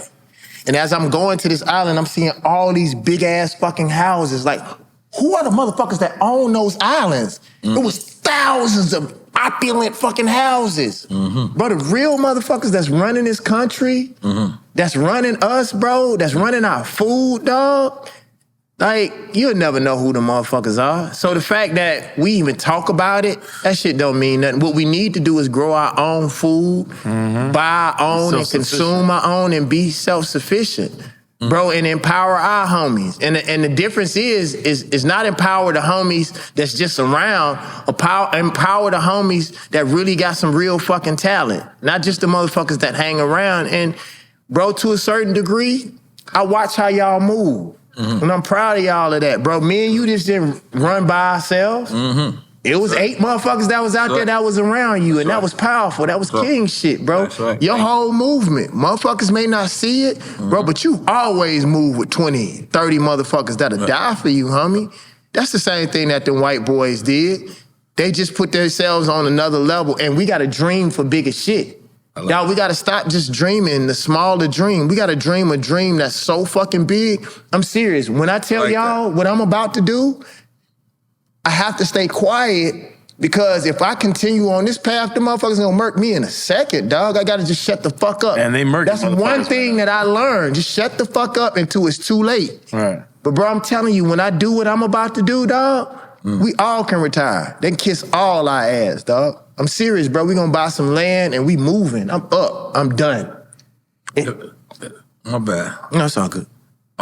As a person, and just so you know, like we look up to when you speak, right? We look up to, like, for me, I want people like you and Killer Mike to like run for the mayors of these cities, even if it's California, whatever. I really think that we can actually do that. Like when they say like the local vote, is that something that you ever would think about? No, man, ain't no money in politics. No, we get this money. We get this money and we buy politicians. Politicians are prostitutes. So you buy the fucking how the mob has been doing it, right. you buy the fucking politicians and you make them bitches do what they supposed to do. If you don't do what you paid to do, you get your bitch ass beat. Period. Right. Bro, if we really want to be powerful, if you really love me, you wouldn't want to see me be a politician. That's a waste of my fucking time. Ain't no money in it. I don't know. No, I'm just saying. Yeah. I'm not you per se. Okay. But the real power is in me getting real money. Right. And then we playing chess on a board with other motherfuckers who want to do that kind of shit. Me being the mayor, I can't make no money. I can't be shooting no movies. I can't be in tech. That's who's financing I'm those not gonna lie. politicians. I like New York City's mayor. He's outside. He's single. He going to all Spanish parties. He go to all Spanish parties. He's out here living a reggaeton life. He's black. You know what I'm saying? I ain't gonna lie. I like you, Eric Adams. I like that. I like that shit is fly to me. Like, and let me just say He's something. wilding out. Who, me? I'm wilding No, out? he's wilding he's out. wild. He's outside. He did drink He's chess, on bro. spring break He right did now. drink chess. We had the mayor of New York City. Yo, he asked us to be on. That was a drink wild chess. shit. Eric Adams is the man, bro. I'm being honest. I'm sorry. But I'm saying to myself, why can't we have that everywhere, right? Like, look, I know I'm relating to this to the most simplest thing, but let me just break down something for you. One time I'm traveling, you know, the 50 states, and what I realized, everywhere I went, there was a Rough Rider club. There was a motorcycle club everywhere I went. Right? Shout out to Y&D. Shout out to D&Y, motherfucker. That's right. And I'm like, okay.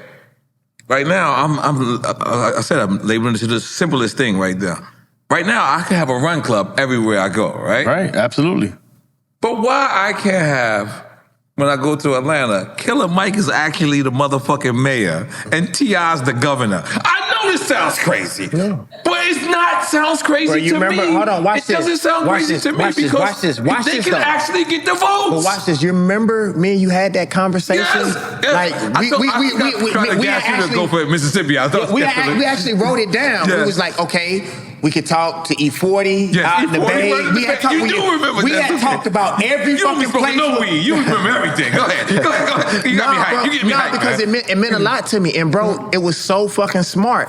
But the only way that I would do it and it would be worth my time is if it was a movement. Yes. And not just me. Yes. Because I'm gonna tell y'all something. And I'm saying I wasn't gonna say this, bro, but this shit pissed me off. Some niggas that I thought was really my friend, bro, they would have come and get me when it was time, revolutionary time. And they would put me out there, let Banner talk, and then I get fucking shot up and my career fucking fall, and them motherfuckers go get their motherfucking deals with Disney and shit, and keep it moving, and they ain't really give a fuck about me, bro. So if it's not a movement, then what they really want, and this is part of our problem, is that we have a Jesus complex. I don't think that the story of Jesus was about a man coming and bearing the cross for you. I think the story of Jesus was about a man coming down and being a man and showing you how to carry your own cross. Ain't nobody gonna fucking save us. Ain't nobody coming out the sky. Ain't nobody but you gonna save your fucking community. If it ain't us, bro, that shit done. What we need to do is find an articulate, bright kid. We all see him in our hoods, right or wrong. Right. Put some money behind that motherfucker, raise him, and be like, look, we're gonna take care of you. But what we need you to do is this and this, this and this for our community, and then you can do whatever the fuck you want to do, bro. We got to be more strategic, bro. Like for instance, and you've been doing this all day. You saying, I'm gonna give you an example. So I'm gonna give you an example. Dave Chappelle. We can start with Dave Chappelle. We don't want Dave Chappelle to change. We don't want Dave Chappelle. But you run this Ohio, run for the whole fucking governor. And you don't think Dave Chappelle will win in Ohio? Why should he even do that and put himself in that position? This is what I'm trying to say. What I'm trying to say is hip hop takes over everything. Let's imagine if we really, you said like a movement. This is what you said. This is the reason why I'm going to stick to this. If we got together and really said, yo, listen, we're going to have Raekwon run for Dallas. He's going to be Dallas and whoever is from Dallas, Slim Thug, Jay Prince, what's my man name? Trey the Truth. And we got y'all running and we really getting behind this. Now we got Houston, we got Dallas, we got Atlanta, we got New York, that shit is like, that's... But watch this. But let me put a twist to it. Yes. We are the only people that put our generals on the front line. Like, no, you don't put your generals on the front line. Why you gonna put Dave Chappelle? Dave Chappelle is our money. Right. Dave Chappelle is our bank. What we do is we take... Donnell Rollins? Okay. If that's who you choose. That's who you choose. But what I'm saying is instead of you taking Dave Chappelle, you let Dave Chappelle be the brain trust that he is and the financier that he is. A real and policy. we find a young motherfucker. So that's like instead of, if let's say like, I'm not just saying this, but like let's just say if Crit was interested in it, okay, then why not me take my money, my influence, me move on this level, put my money into somebody like that. Or one of the problems that we have in the black and brown community is that we want to be entertained. If it's about politics, then find somebody that's good at politics. No, right now, this president is an entertainer. Because politics is a fucking And look entertainment how show. fucked up America is. Yeah. So you're proving my point. Okay. So watch It's this. a reality show. So watch this. If we have been socially engineered in America. To be in the positions that we're in, why would we go hire a rapper? Go find a fucking engineer. That's why we never have sustainable movements, because we want pretty, entertaining. Malcolm X said it. I don't want rappers on fucking CNN speaking for me. Go rap, nigga. I want someone who can articulate real, solid fucking plans. I am one of the smartest motherfuckers in hip hop, period. I don't give a fuck what nobody say, but I don't even think I'm worthy to speak on behalf of the plight of black people, bro. I do it because I know a lot of these other motherfuckers don't give a fuck. But the reason why we don't get forward is because we don't have real sustainable plans. One of the things that pissed me off so bad that we did, and one of the mistakes that we made, is when Ice Cube stepped up to build more and literally created a plan for politics. And he said, I'm going to talk to Trump. Motherfuckers got mad. We always say we playing chess, not checkers, and you're not gonna let the man play chess? Right. You talk to everybody. What people don't know is some of our greatest leaders in the world sat down at the table and talked to the Klan. If you don't want me in America, and you gonna put up $2 million for me to get the fuck out, and I don't wanna be here, then why can't we sit at the table and talk? We talked to them white motherfuckers as rappers who we knew were accountants, who we knew that was lawyers and didn't give a fuck about the hood. And we sat down and found a medium, and that's how we created record companies. Why we can't sit down from a political standpoint and really have sustainable plans? Motherfuckers want to be emotional. They don't really want a movement. I honestly think that most people are scared of freedom, real freedom, like they are scared of death. Actually, y'all, death may be better. No. Hold on, wait, N.O.R.E, wait, hold on. You don't know what the fuck death is, because you ain't died yet. You just don't want to take the chance of seeing what's on the other side. But death might be better. You don't know. That is the reason why I created a Banner Vision. That's the reason why I'm gonna do science-based movies and sci-fi, because they constantly are preparing us for a future without us. Right. So what I'm telling you is that if we really want to talk politics, most black people don't even know what they really want. When you talk to any other subsection in this country, they can tell you exactly what they are fighting for. If you ask 10 of our people, what do you really want out of politics? They don't know. And until we start paying, politics is a pay game. Until we start paying and then knowing what the fuck we want, without vision, what do our people do? They perish. My opinion. fire. Hold on, I gotta take my pills. You ain't gotta clap. I know who I am, N.O.R.E. Yes. Moving forward. Do you think that hip hop still needs a union? No. I let that sit there for a minute, just for ratings. Because we already gave hip hop away. I told y'all a long time ago that streaming was the dumbest shit that we ever did in history. Dog, we finally started getting pennies. And then you gonna let these motherfuckers give us fractions? Watch this, it's gonna fuck your head up. You remember when the white folks went to war about movies? And them streaming movies? And Oh yeah, they boycotted. Yeah, the strike, the strike, Yeah. right? The strike. Watch this. Didn't they just do the same fucking thing to music? And none of us said shit? Fucking Prince, T.I., David Banner, Snoop. I told you how stupid that was, and y'all called me crazy. We gave hip-hop away. So what you bitching for now? And then they do it to movies. The only reason why they didn't let it happen to movies is because they still making money off of movies. Right. They hadn't sucked that totally dry yet. We had just found out how to create our first mom and pop stores, how to burn our own CDs, even though we was bootlegging. We had just learned, bro. I had just started getting $9 an album, dog. All right. Understood BDS. Bro, I didn't need but one more fucking album, and I would have been a fucking multi-millionaire off music, dog. And I produced myself. And we let them motherfuckers. Bro, we gave it to tech motherfuckers who don't even care about music, who ain't even cool, dog. Shout out to all my tech motherfuckers who give me a lot of money. Y'all smart, but you ain't cool.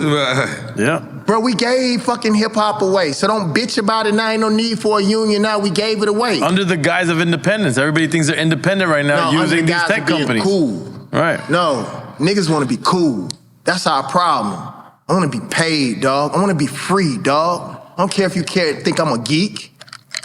Niggas said I was crazy, dog. I told them that was the wrong thing to do. The God Box failed because I wouldn't stream my fucking album, dog. It's some stories I can't tell y'all about. When people from distribution companies call me and say, Banner, I need you to help me fight on this streaming shit. And then they got cut into the equation and then they didn't call me no more. You know who you are. I'm not gonna put you on Front Street. You still the homie, but I remember that shit. They cut the right people in. They cut the right artists in, and they sold y'all out. Y'all motherfuckers want to be cool and make TikTok pictures and shit, and you broke. Motherfucker, reason why motherfucker always ask me, put out an album for what? I'm grown, nigga. I ain't making no because I'm gonna make quality music. I ain't spending 100,000 or fucking 500,000 like I did on the last God Box album, and y'all niggas giving y'all motherfucking money to these fucking tech companies. That's stupid. And until we as men, we gangster about dumb shit. But you ain't gangster about your fucking money, about your life, about your culture. I don't play about hip hop. That's why I don't do it no more. Cause I care about this shit too much. Niggas don't give a fuck about shit. Bro, I gave my whole life to this shit and this shit was a lie, dog. Y'all gave this shit up to them white folks and them tech companies. Now you butt ass hurt. And you wonder why artists who don't give a fuck make so much motherfucking money.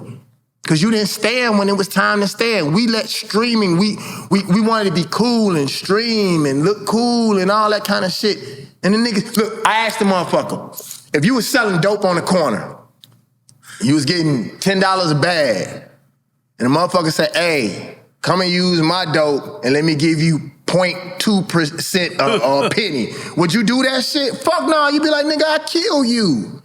So why you didn't do that for your music? Just because they give one or two dark-skinned black people that y'all happen to like a few dollars, y'all will sell y'all soul for that shit. That's just some hoe shit. And I also think the same thing socially. Just because when other cultures or people decide that they want to hang black people that we love and respect, we let that shit happen. If you look at a lot of lynching pictures, because I study history, if you look at when black people used to get lynched back in the day, you used to see black people standing around doing nothing. All y'all talk about how much you love Jesus. Y'all let you let them put him on the cross. And he told you he was the son of God. And you said you believed him and you let them crucify him and you stood by? You a bitch. They took our music for us and we stood back and all y'all niggas said y'all gangsters, you hoes. And I believe that with all my life, and that ain't the alcohol. Man, I love this shit, dog. But I be out here by myself. And y'all let me be by myself. And then you wonder why I don't give a fuck now. I'm not emotional about this shit. I'm emotional about the motherfuckers that have a certain level of culture and honor. Dude, every time I call you, you pick up the phone. Every time I call you, you call me back. You don't pick up the phone. No, I'm just messing with you. I just messing with you. No, but you pick up the phone, bro. And it means the world to me, bro. I love music. I love our culture. But it never really loved me. And so now I'm about to get this bread. Well, I got it, but, you know. Get more of it. Yeah, a lot more. I don't think Y'all clap, man. Come on, brother. Take a picture. Let's get on, boy. Make some noise. that was so hard. Let's take a picture. Well, hold on, let me let him end it. Is there anything else you want to say to your people, your folks? Yeah. I want to give a shout out to black women. This reemergence that I've had in my career has been because of black women. Y'all, I've had play, I've lost weight and done all that kind of stuff, but the love and admiration that's been given to me as of lately, y'all, has been amazing. And I want people to know how serious I am about where I am. Family Business New Orleans. Make sure that y'all watch that. That means a lot to me. I heard some statistics that, that I was one of the fan favorites, and they didn't write it to be that way. You know what I'm saying? And it is that way. What network this is on? It's on BET and it's on Amazon. It's been in the top 10 of Amazon